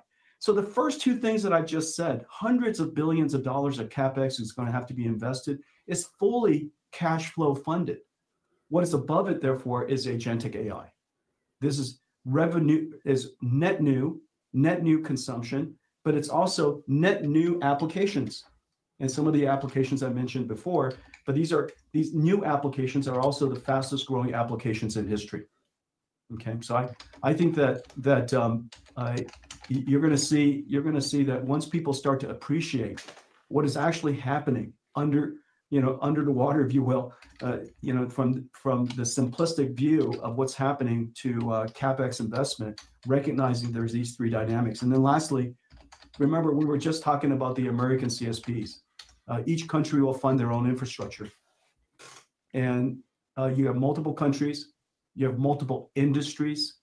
Most of the world's industries haven't really engaged agentic AI yet, and they're about to. You know, all the names of companies that we're working with, you know, whether it's autonomous vehicle companies or digital twins for physical AI for factories, and the number of factories and warehouses being built around the world, just the number of digital biology startups that are being funded so that we could accelerate drug discovery. All of those different industries are now getting engaged, and they're going to do their own fundraising.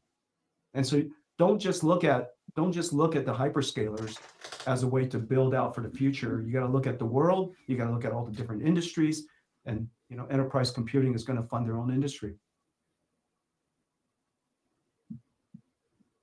The next question comes from Ben Reitzes with Melius. Your line is open.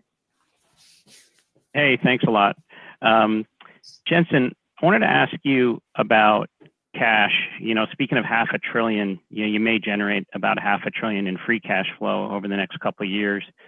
What are your plans for that cash? How much goes to buyback versus investing in the ecosystem? And how do you look at investing in the ecosystem? I think there's just a lot of confusion out there about how these deals work and your criteria for doing those, like the Anthropic, the OpenAIs, et cetera. Thanks a lot. Yeah, appreciate the question. Of course, using cash to fund our growth. No company has ever grown at the scale that we're talking about and have the connection and the depth and the breadth of supply chain that Nvidia has. The reason why our entire customer base can rely on us is because we've secured a really resilient supply chain, and we have the balance sheet to support them. When we make purchases, our suppliers can take it to the bank. When we make forecasts and we plan with them, they take us seriously because of our balance sheet. We're not making up the offtake. We know what our offtake is, and because they've been planning with us for so many years, our reputation and our credibility is incredible. And so it takes really strong balance sheet to do that, to support the level of growth and the rate of growth and the magnitude associated with that. So that's number one. The second thing, of course, we're going to continue to do stock buybacks. We're going to continue to do that. But with respect to the investments, this is really, really important work that we do. All of the investments that we've done so far, well, all the way, period, is associated with expanding the reach of CUDA, expanding the ecosystem. If you look at the work, the investments that we did with OpenAI, it's, of course, that relationship we've had since 2016. I delivered the first AI supercomputer ever made to OpenAI. And so we've had a close and wonderful relationship with OpenAI since then. And everything that OpenAI does runs on NVIDIA today. So all the clouds that they deploy in, whether it's training and inference, runs NVIDIA, and we love working with them. The partnership that we have with them is one so that we could work even deeper from a technical perspective, so that we could support their accelerated growth. This is a company that's growing incredibly fast, and don't just look at what is said in the press. Look at all the ecosystem partners and all the developers that are connected to OpenAI, and they're all driving consumption of it. And the quality of the AI that's being produced, huge step up since a year ago. And so the quality of response is extraordinary. So we invest in OpenAI for a deep partnership in co-development to expand our ecosystem and to support their growth. And of course, rather than giving up a share of our company, we get a share of their company. And we invested in them in one of the most consequential once-in-a-generation company that we have a share of. And so I fully expect that investment to translate to extraordinary returns. Now, in the case of Anthropic, this is the first time that Anthropic will be on NVIDIA's architecture. The first time Anthropic will be on NVIDIA's architecture. It is the second most successful AI in the world in terms of total number of users. But in enterprise, they're doing incredibly well. Claude Code is doing incredibly well. Claude is doing incredibly well all over the world's enterprise. And now we have the opportunity to have a deep partnership with them and bringing Claude onto the NVIDIA platform. And so what do we have now? NVIDIA's architecture, taking a step back, NVIDIA's architecture, NVIDIA's platform is the singular platform in the world that runs every AI model. We run OpenAI, we run Anthropic, we run xAI. Because of our deep partnership with Elon and xAI, we were able to bring that opportunity to Saudi Arabia, to the KSA, so that Humane could also be hosting opportunity for xAI. We run xAI, we run Gemini, we run thinking machines. Let's see, what else do we run? We run them all. And so not to mention, we run the science models, the biology models, DNA models, gene models, chemical models, and all the different fields around the world. It's not just cognitive AI that the world uses. AI is impacting every single industry. And so we have the ability, through the ecosystem investments that we make, to deeply partner on a technical basis with some of the best companies, most brilliant companies in the world. We're expanding the reach of our ecosystem, and we're getting a share and investment in what will be a very successful company, oftentimes once in a generation company. And so that's our investment thesis. The next question comes from Jim Schneider with Goldman Sachs. Your line is open. Good afternoon. Thanks for taking my question. In the past, you've talked about roughly 40% of your shipments tied to AI inference. I'm wondering, as you look forward into next year, where do you expect that percentage could go in say, a year's time? And can you maybe address the Rubin CPX product you expect to introduce next year and contextualize that? How big of the overall TAM you expect that can take, and maybe talk about some of the target customer applications for that specific product? Thank you. CPX is designed for long context type of workload generation.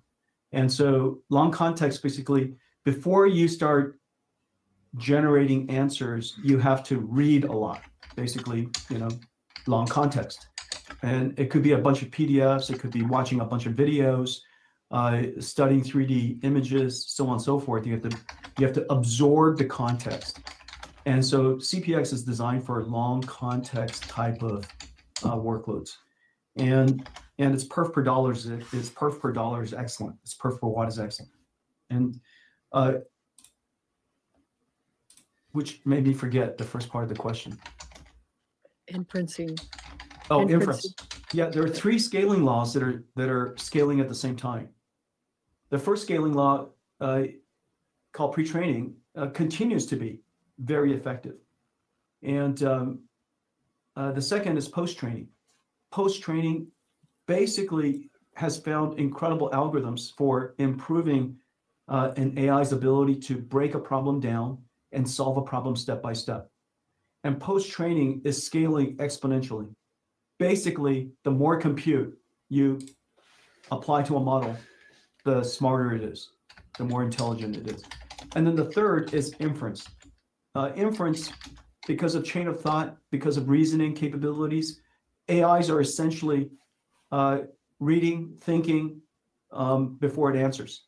And the amount of computation necessary as a result of those three things has gone completely exponential. I think that it's hard to know exactly what the percentage will be at any given point in time and who, but of course our hope is that inference is a very large part of the market, because if inference is large, then what it suggests is that people are using it in more applications and they're using it more frequently. And that's, we should all hope for inference to be very large. And this is where Grace Blackwell is just an order of magnitude better, more advanced than anything in the world. The second best platform is H200. And it's very clear now that GB200, GB300, because of NVLink 72, the scale-up network that we have, achieved, and you saw, and Colette talked about in the semi-analysis benchmark, it's the largest single inference benchmark ever done.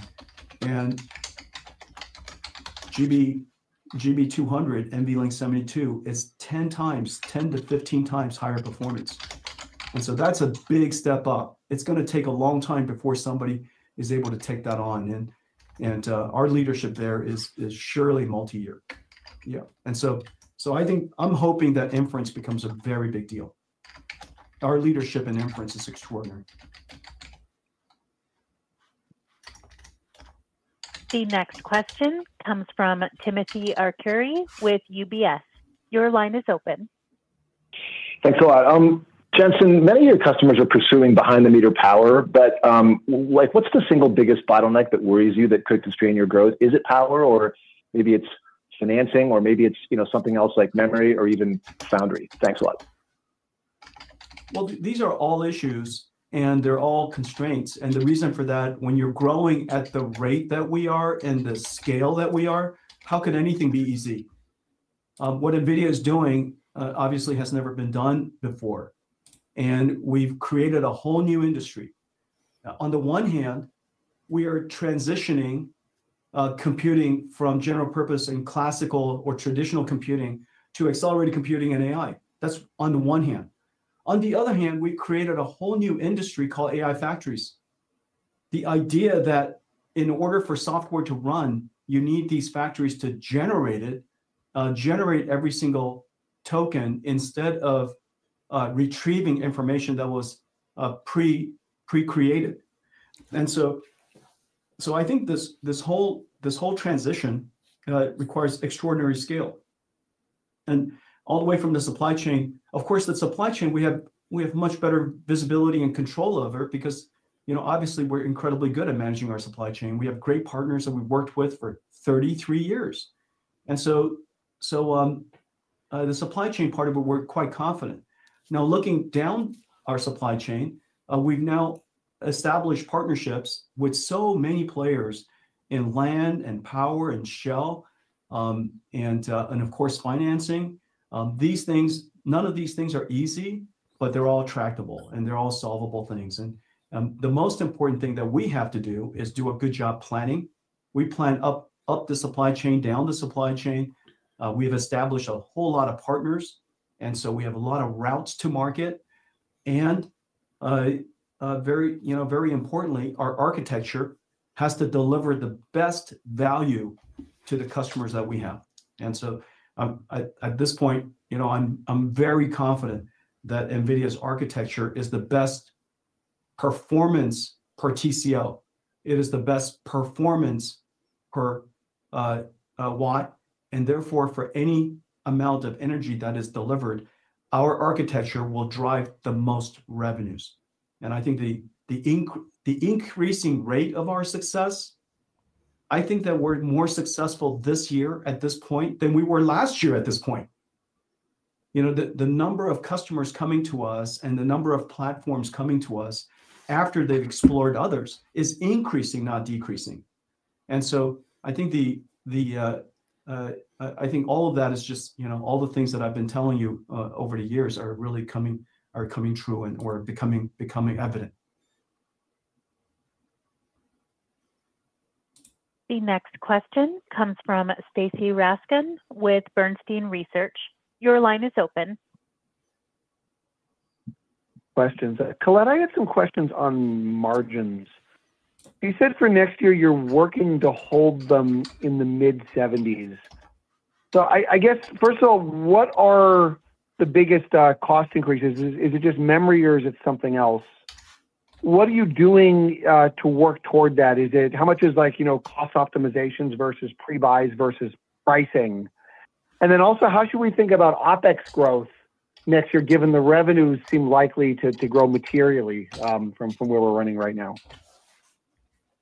Thanks, Stacey. Let me see if I can start with remembering where we were with the current fiscal year that we're in. Remember, earlier this year, we indicated that through cost improvements and mix that we would exit the year in our gross margins in the mid-70s. We've achieved that and getting ready to also execute that in Q4. So now it's time for us to communicate where are we working right now in terms of next year. Next year, there are input prices that are well known in the industries that we need to work through. And our systems are by no means very easy to work with. There are a tremendous amount of components, many different parts of it as we think about that. So we're taking all of that into account, but we do believe if we look at working again on cost improvement, cycle time, and mix, that we will work to try and hold at our gross margins in the mid-70s. So that's our overall plan for gross margin. Your second question is around OpEx. And right now, our goal in terms of OpEx is to really make sure that we are innovating with our engineering teams, with all of our business teams, to create more and more systems for this market. As you know, right now we have a new architecture coming out, and that means they are quite busy in order to meet that goal. And so we're going to continue to see our investments on innovating more and more, both our software, both our systems, and our hardware to do so. I'll turn it to Jensen if he wants to add in a couple more comments. Yeah, I think that's spot on. I think the only thing that I would add is remember that we plan, we forecast, we plan, and we negotiate with our supply chain well in advance. Our supply chain have known for quite a long time our requirements, and they've known for quite a long time our demand, and we've been working with them and negotiating with them for quite a long time. And so I think the recent surge, obviously quite significant, but remember our supply chain has been working with us for a very long time, and so in many cases we've secured a lot of supply for ourselves because obviously they're working with the largest company in the world in doing so, and we've also been working closely with them on the financial aspects of it and securing forecasts and plans and so on and so forth. So I think all of that has worked out well for us. Your final question comes from the line of Aaron Rakers with Wells Fargo. Your line is open.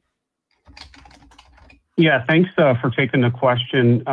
Jensen, the question's for you. As you think about the Anthropic deal that was announced and just the overall breadth of your customers, I'm curious if your thoughts around the role that AI ASICs or dedicated XPUs play in these architecture build-outs has changed at all. Have you seen, I think you've been fairly adamant in the past that some of these programs never really see deployments, but I'm curious if we're at a point where maybe that's even changed more in favor of just GPU architecture. Thank you. Yeah, thank you very much, and I really appreciate the question. So first of all, you're not competing against teams. You're against a company. You're competing against teams, and there just aren't that many teams in the world who are extraordinary at building these incredibly complicated things. Back in the Hopper day, in the Ampere days, we would build one GPU. That's the definition of an accelerated AI system. But today, we've got to build entire racks, three different types of switches: a scale up, a scale out, and a scale across switch. And it takes a lot more than one chip to build a compute node anymore. Everything about that computing system, because AI needs to have memory, AI didn't used to have memory at all. Now it has to remember things. The amount of memory and context it has is gigantic. The memory architecture implication is incredible. The diversity of models, from mixture of experts to dense models to diffusion models to autoregressive, not to mention, biological models that obeys the laws of physics. The list of different types of models have exploded in the last several years. And so the challenge is the complexity of the problem is much higher. The diversity of AI models is incredibly large. And so this is where, if I will say, the 5 things that makes us special, if you will. The first thing I would say that makes us special is that we accelerate every phase of that transition. That's the first phase. That CUDA allows us to have CUDA X for transitioning from general purpose accelerated computing. We're incredibly good at generative AI. We're incredibly good at agentic AI. So every single phase of that, every single layer of that transition, we are excellent at. You can invest in one architecture, use it across the board. You can use one architecture and not worry about the changes in the workload across those 3 phases. That's number 1. Number 2, we're excellent at every phase of AI. Everybody's always known that we're incredibly good at pre-training. We're obviously very good at post-training. And we're incredibly good, as it turns out, at inference, because inference is really, really hard. How could thinking be easy? People think that inference is one shot and therefore it's easy. Anybody could approach the market that way. But it turns out to be the hardest of all, because thinking, as it turns out, is quite hard. We're great at every phase of AI, the second thing. The third thing is we're now the only architecture in the world that runs every AI model. Every frontier AI model. We run open source AI models incredibly well. We run science models, biology models, robotics models. We run every single model. We're the only architecture in the world that can claim that. It doesn't matter whether you're autoregressive or diffusion based. We run everything. And we run it for every major platform, as I just mentioned. So we run every model. And then the fourth thing I would say is that we're in every cloud. The reason why developers love us is because we're literally everywhere. We're in every cloud. We're in every, we could even make you a little tiny cloud called DGX Spark. And so we're in every computer. We're everywhere, from cloud to on-prem to robotic systems, edge devices, PCs, you name it. One architecture, things just work. It's incredible. And then the last thing, and this is probably the most important thing, the fifth thing, is if you are a cloud service provider, if you're a new company like Humane, if you're a new company like CoreWeave or Nscale or Nebius, or OCI for that matter, the reason why NVIDIA is the best platform for you is because our offtake is so diverse. We can help you with offtake. It's not about just putting a random ASIC into a data center. Where's the offtake coming from? Where's the diversity coming from? Where's the resilience coming from? The versatility of the architecture coming from, the diversity of capability coming from. NVIDIA has such incredibly good offtake because our ecosystem is so large. So these 5 things, every phase of acceleration and transition, every phase of AI, every model, every cloud to on-prem, and of course, finally, it all leads to offtake.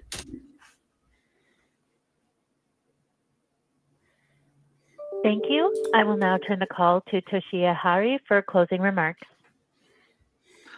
In closing, please note we will be at the UBS Global Technology and AI Conference on December 2nd, and our earnings call to discuss the results of our 4th quarter of fiscal 2026 is scheduled for February 25th.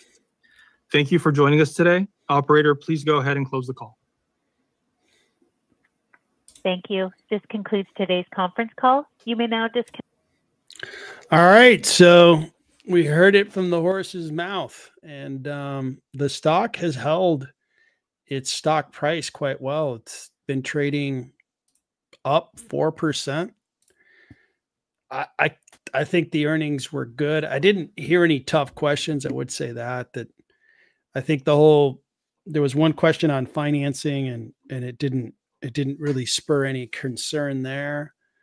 Um, and we continue to move on. One more quarter of Nvidia growing, and the world at least building out more data centers, consuming more power. It was interesting to see the comments on the chat of how much power is going up in price in the United States and in Ohio.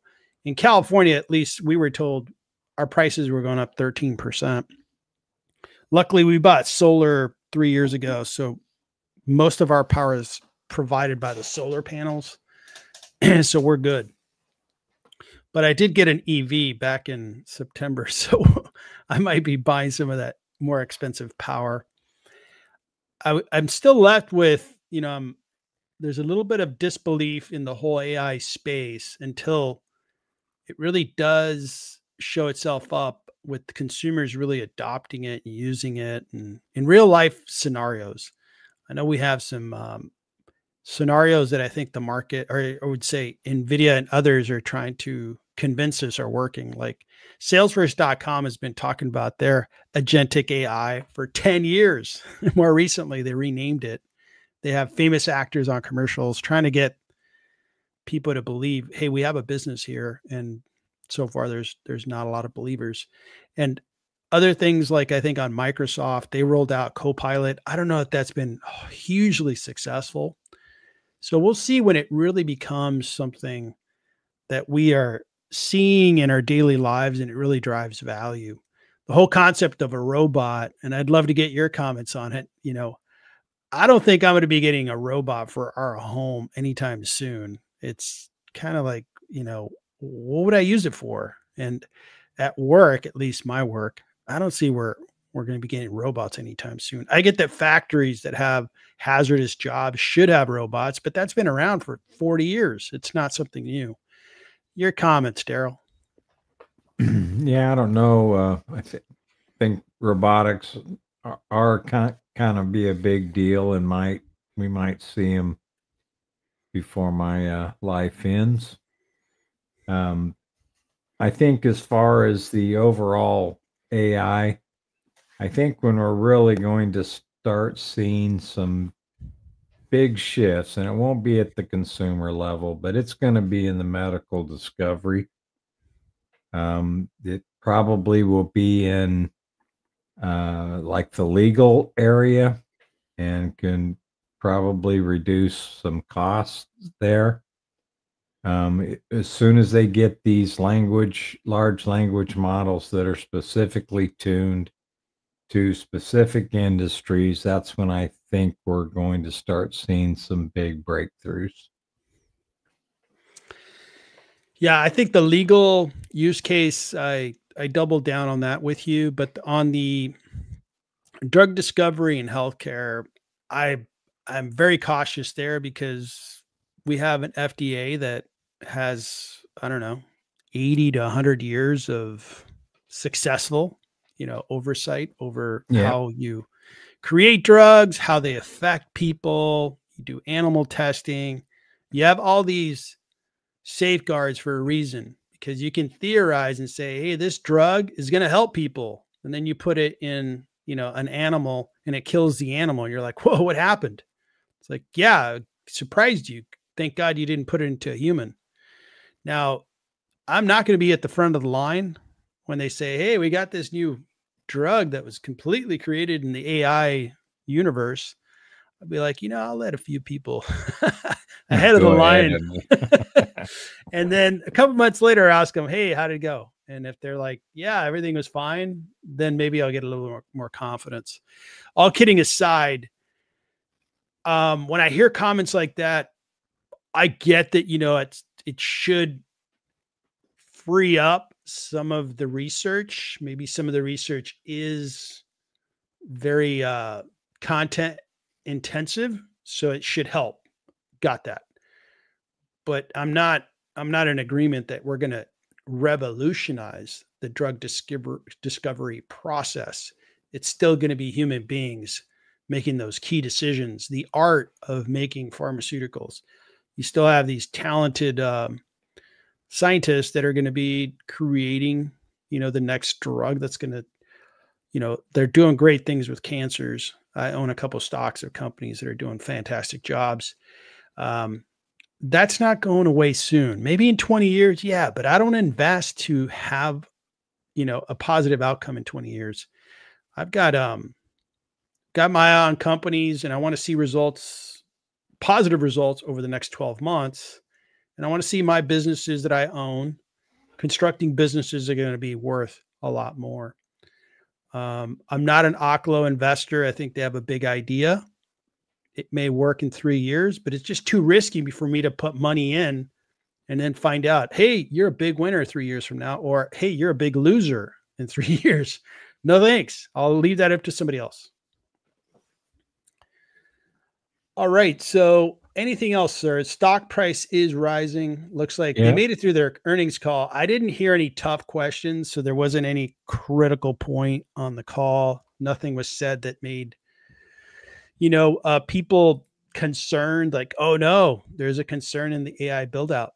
Looks like Kevin's got a comment.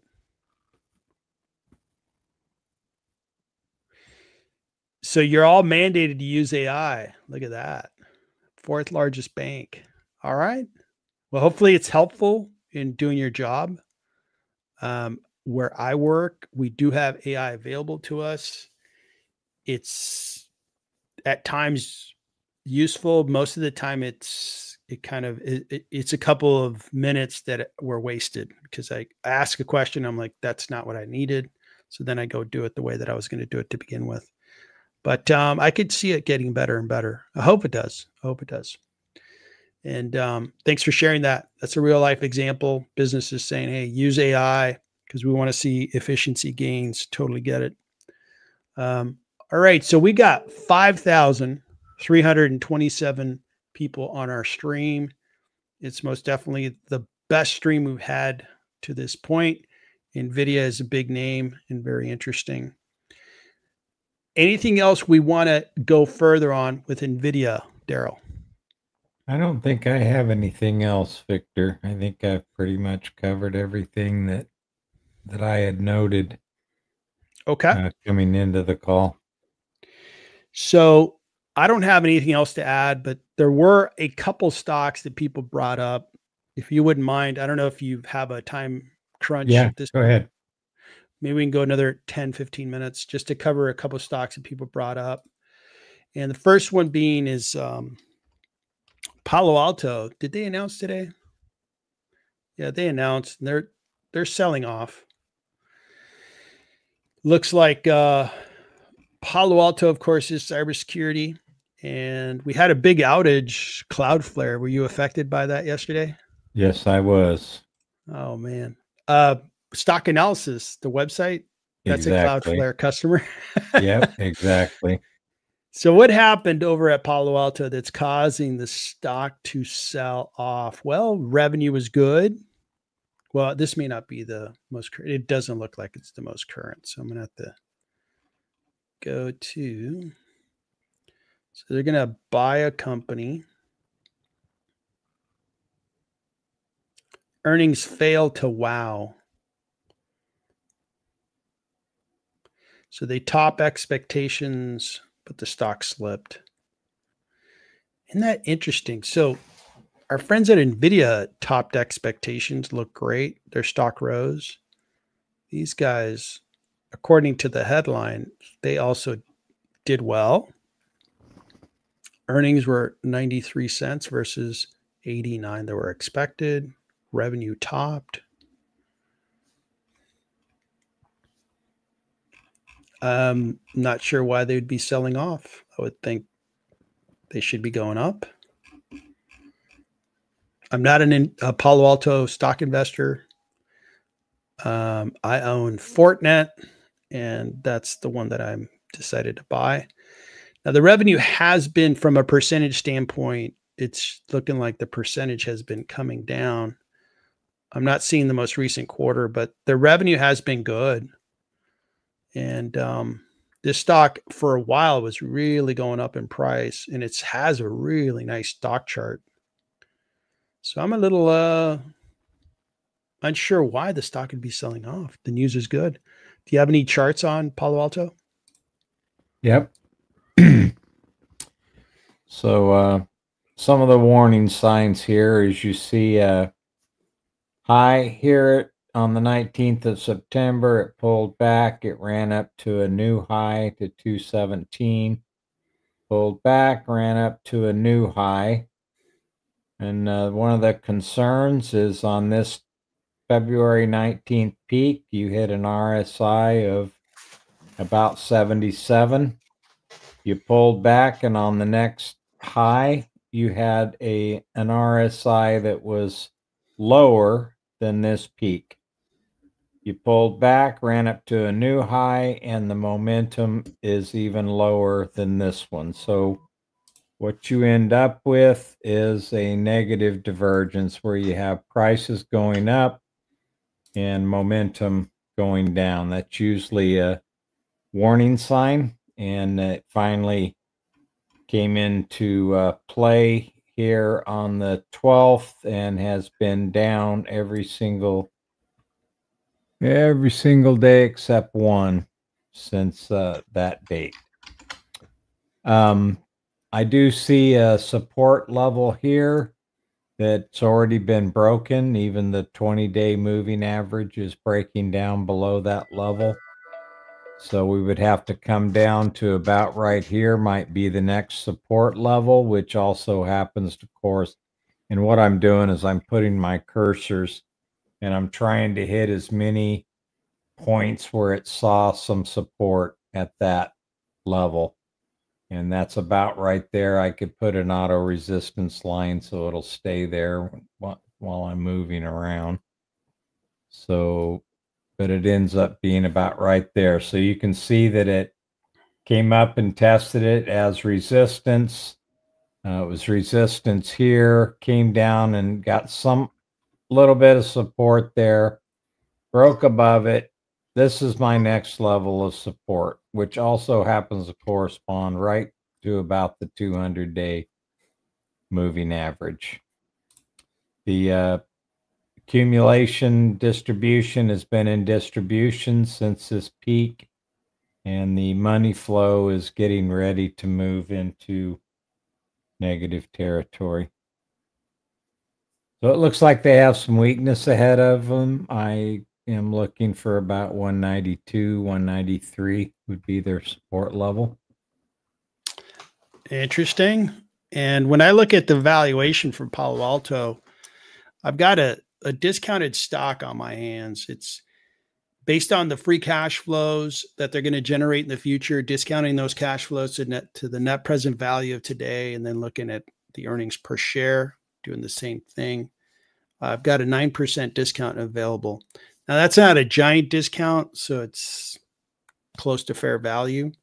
And the momentum is maybe showing that, hey, Palo Alto may be discounted even further over the next couple of weeks. And maybe the entry price for Palo Alto is going to be really good if you give this stock time to drop. So that is Palo Alto. Surprising that it's down so much. Now, another stock that people were asking about was Meta. And Meta has been picking up a nice bid in after hours. It's up 1.27.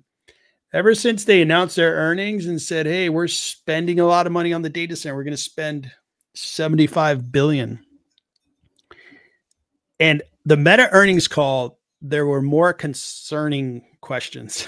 With Nvidia, I didn't hear any tough questions. The closest one was the whole financing part of a question, where in Meta, it just seemed like the knives were out. People were like, no, we're not going to let you off the hook. CapEx, CapEx, CapEx, and CapEx. And so if a company that's spending at the level that Meta's spending on AI just got hammered, stock went from 751 to 590. So that's a pretty good haircut. The value of the stock's gone down about 17%. That's part of the puzzle that isn't quite filled in a whole lot is, okay, Meta's, I'm going to put in the early adopter or early investor of AI, really trying to pour into their AI business. And they don't have a lot to show for it. So they're getting hammered. But tonight they're rising 1.3%. Now the core business of Meta, which is interesting, is it's flourishing. What was lost in that earnings was, look at this growth rate. It's accelerating. Their core business is accelerating. And just kind of a side note, I was in a Best Buy. I was there to get some other product, but at the very front of the store, they had a big fancy display of the Meta AI glasses.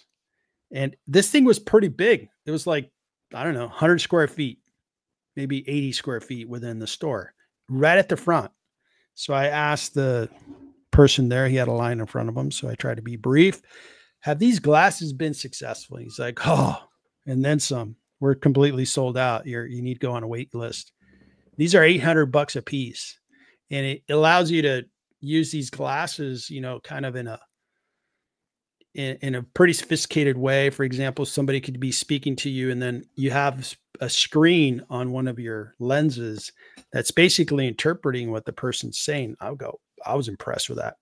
So Meta has a lot of good things going on, but the market has really sold off the stock due to CapEx.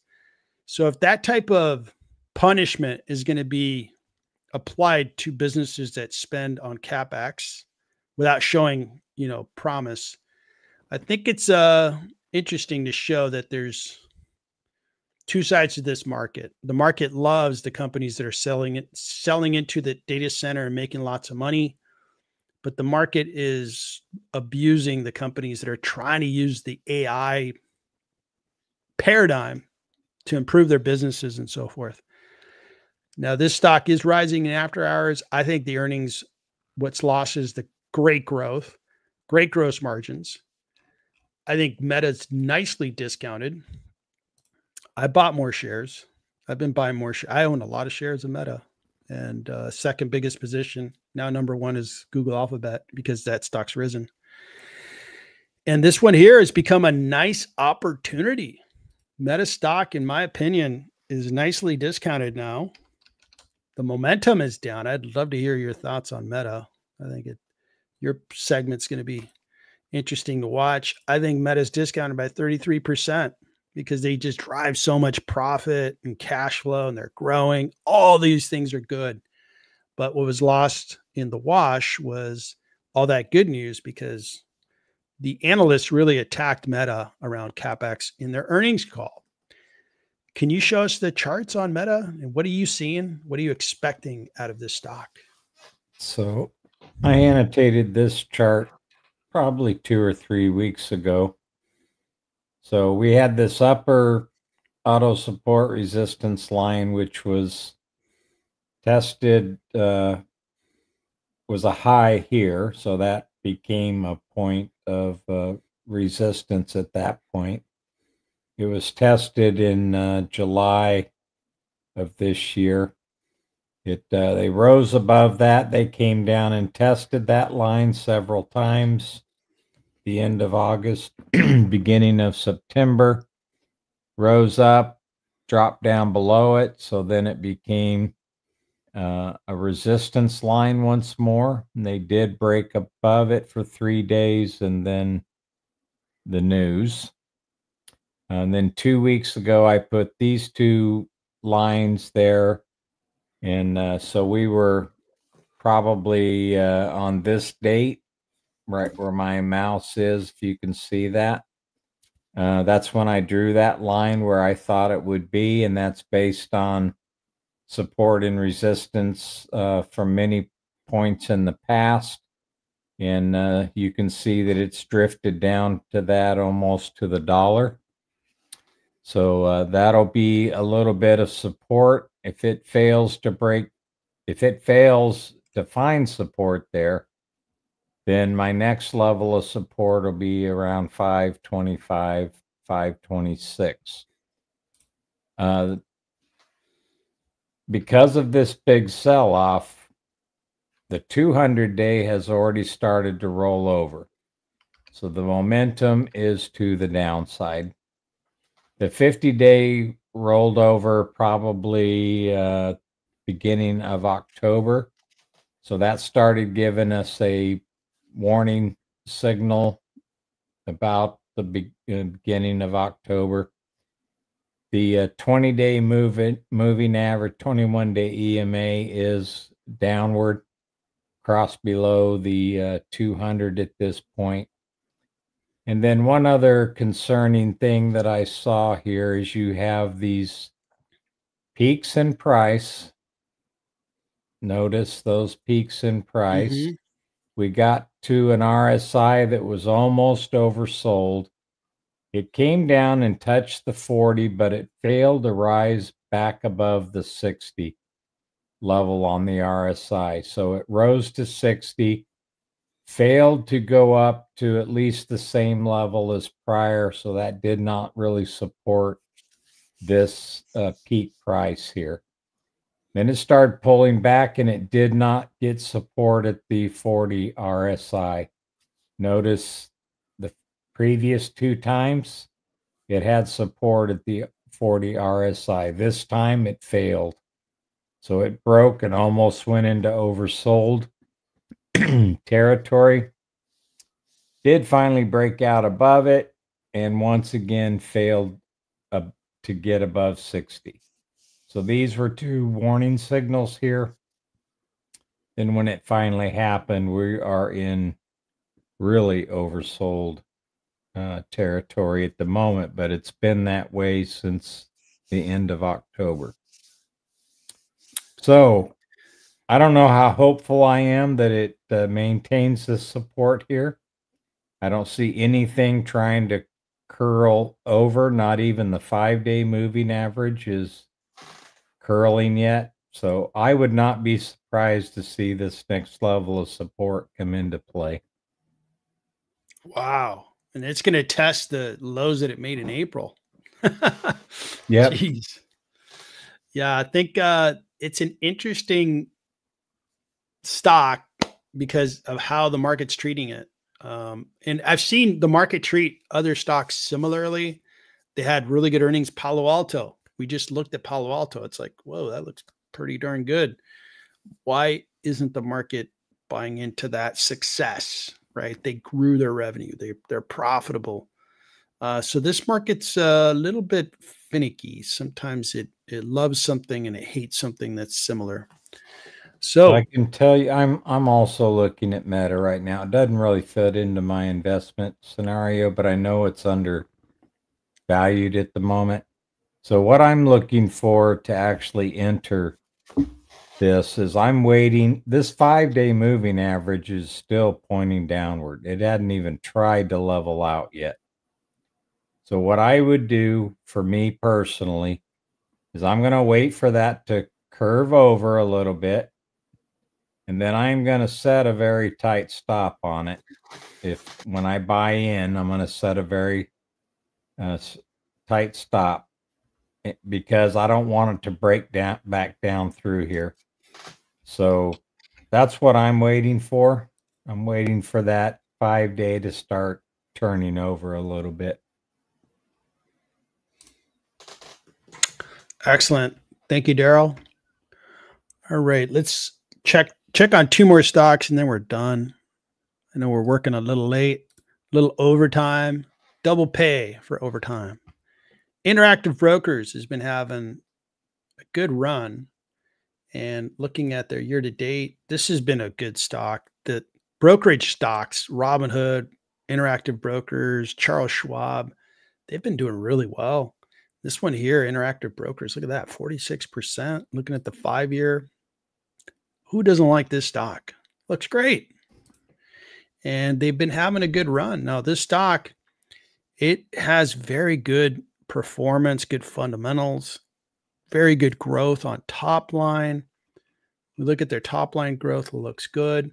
Of course, it looks good. We have over the last 3 years, retail investors have been making a lot of money on stocks. You've been making money. I've been making money. We use stuff like Interactive Brokers quite a bit. And these guys, their forecast is 7 analysts cover them. They're fairly priced according to analysts. And they're going to keep growing. They've already gotten themselves to a good size. They're going to expand their profits and get their PE into the mid 20s. So that looks good. I think that Interactive Brokers, but you get to pick within that space. You have, you can pick between Robinhood, Charles Schwab, Interactive Brokers. There's some good choices there. So this one here, I happen to think is discounted by 34%. I don't own shares because I own Robinhood. So Robinhood's been an absolute killer this year, just absolutely on a tear. And I'm going to stick with Robinhood. I also own Futu in Asia, and I started buying into eToro. And eToro is a new IPO, but I think they have terrific fundamentals. But I know other investors in this community have made money on Interactive Brokers. So congratulations on that. What are the charts looking like for Interactive Brokers? Okay, so here, okay, the 5-day hasn't started turning over, but the prices have already started to increase. So we have 1 day today where the prices started to increase. So the support that I would look at, and I don't own this stock. I don't know anything about the past history on them. But if you just go back to this low here from the 5th of September, I looked for some auto support resistance across several points on the price action and didn't really find it. But I would look for this one as long as it stays above this dotted line here, which is about 60.79, as long as it doesn't break down below that, because you do have a 21-day that's turning south, and you have the 5-day that's decreasing and hasn't started rolling over yet. But if you can get a day tomorrow and the next day above this 5-day, then that'll start turning over and probably won't touch this, and then that would become my stop loss for that particular purchase. It is looks like it's going to stay above the 200 days, so that's good news. Some stocks have not done that recently. Thank you, sir. And the last one of the evening is XP, which is a small financial products and services company in Brazil. And this company does credit cards, loans, all kinds of services for people in Brazil. This is a small cap in Brazil, so it's risky. And it's really been a loser for some investors that have been there for a while. It has shown some periods of really high appreciation, and the fundamentals look really good. It's a $9.46 billion market cap company, and revenue $3.23 billion. PE ratio is really low, and it pays a small dividend. Looking at its revenue growth, this is what is underwhelming. I own New Holdings. I just started buying New Holdings again. I owned New Holdings for a while. I sold it, and now I'm back into New Holdings. New Holdings earnings were really good. This is what concerns me about XP. Why aren't you growing faster? You're not really big. And the growth on the quarterly also is a little concerning. Single digit, that concerns me. New Holdings is growing far faster than that, and I have confidence that their business has momentum. XP has 5 analysts covering it. They all believe it should be priced higher, and their performance is supposed to continue to do well. They have good growth expected next year and the year after. So that looks good. And their PE ratio is going to fall into single digits. Again, I'm in New Holdings. I'm more comfortable with New Holdings. It's in the same country. And New Holdings is also in other countries, as I'm sure XP is as well. This is lesser known.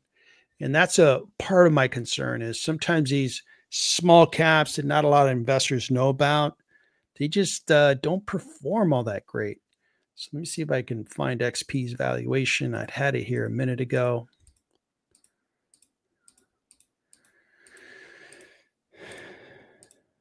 There we go.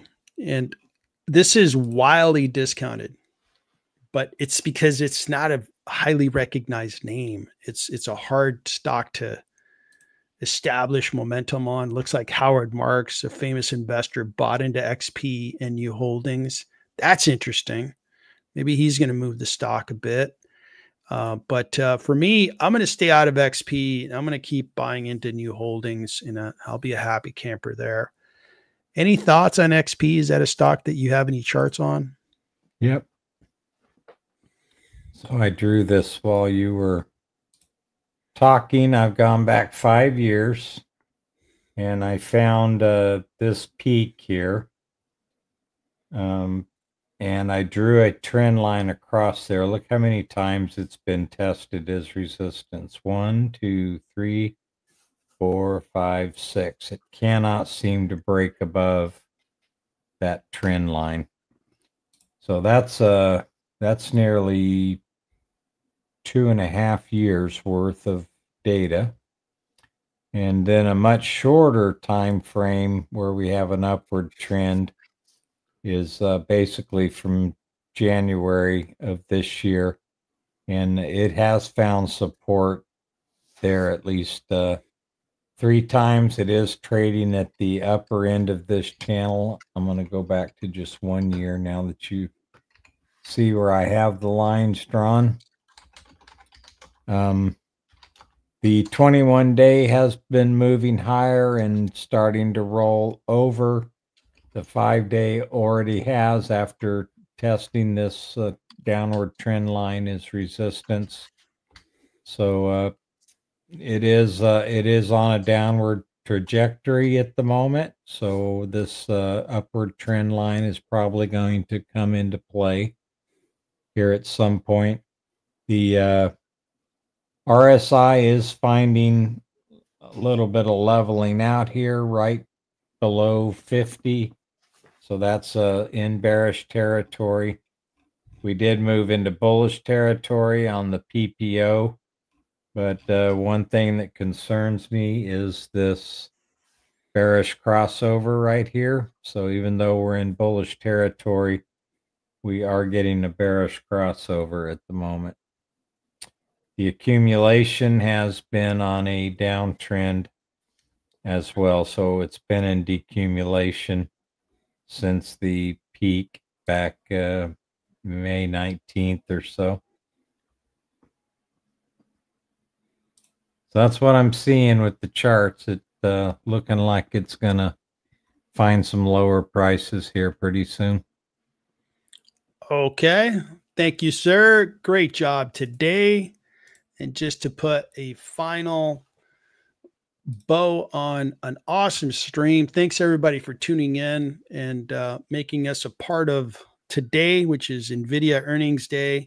Really appreciate it and hope you return to see our streams. We focus on fundamental analysis and charts.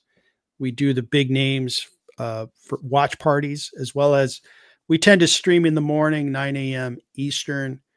And you've kind of observed our format. Looks like the market for futures is trending higher. Nvidia has reignited the whole AI trade, put it into a faster gear. Looks like tomorrow we should open in the green. Nvidia is trading higher, 5.24. So investors are piling into the stock, and it's going to drive the semiconductor space higher. So we should have a green day tomorrow, unless something surprises me and the market goes lower. So with that, thanks again, Daryl. Great job today. Everybody have a terrific evening, and we will see you on the next live stream soon. Take care.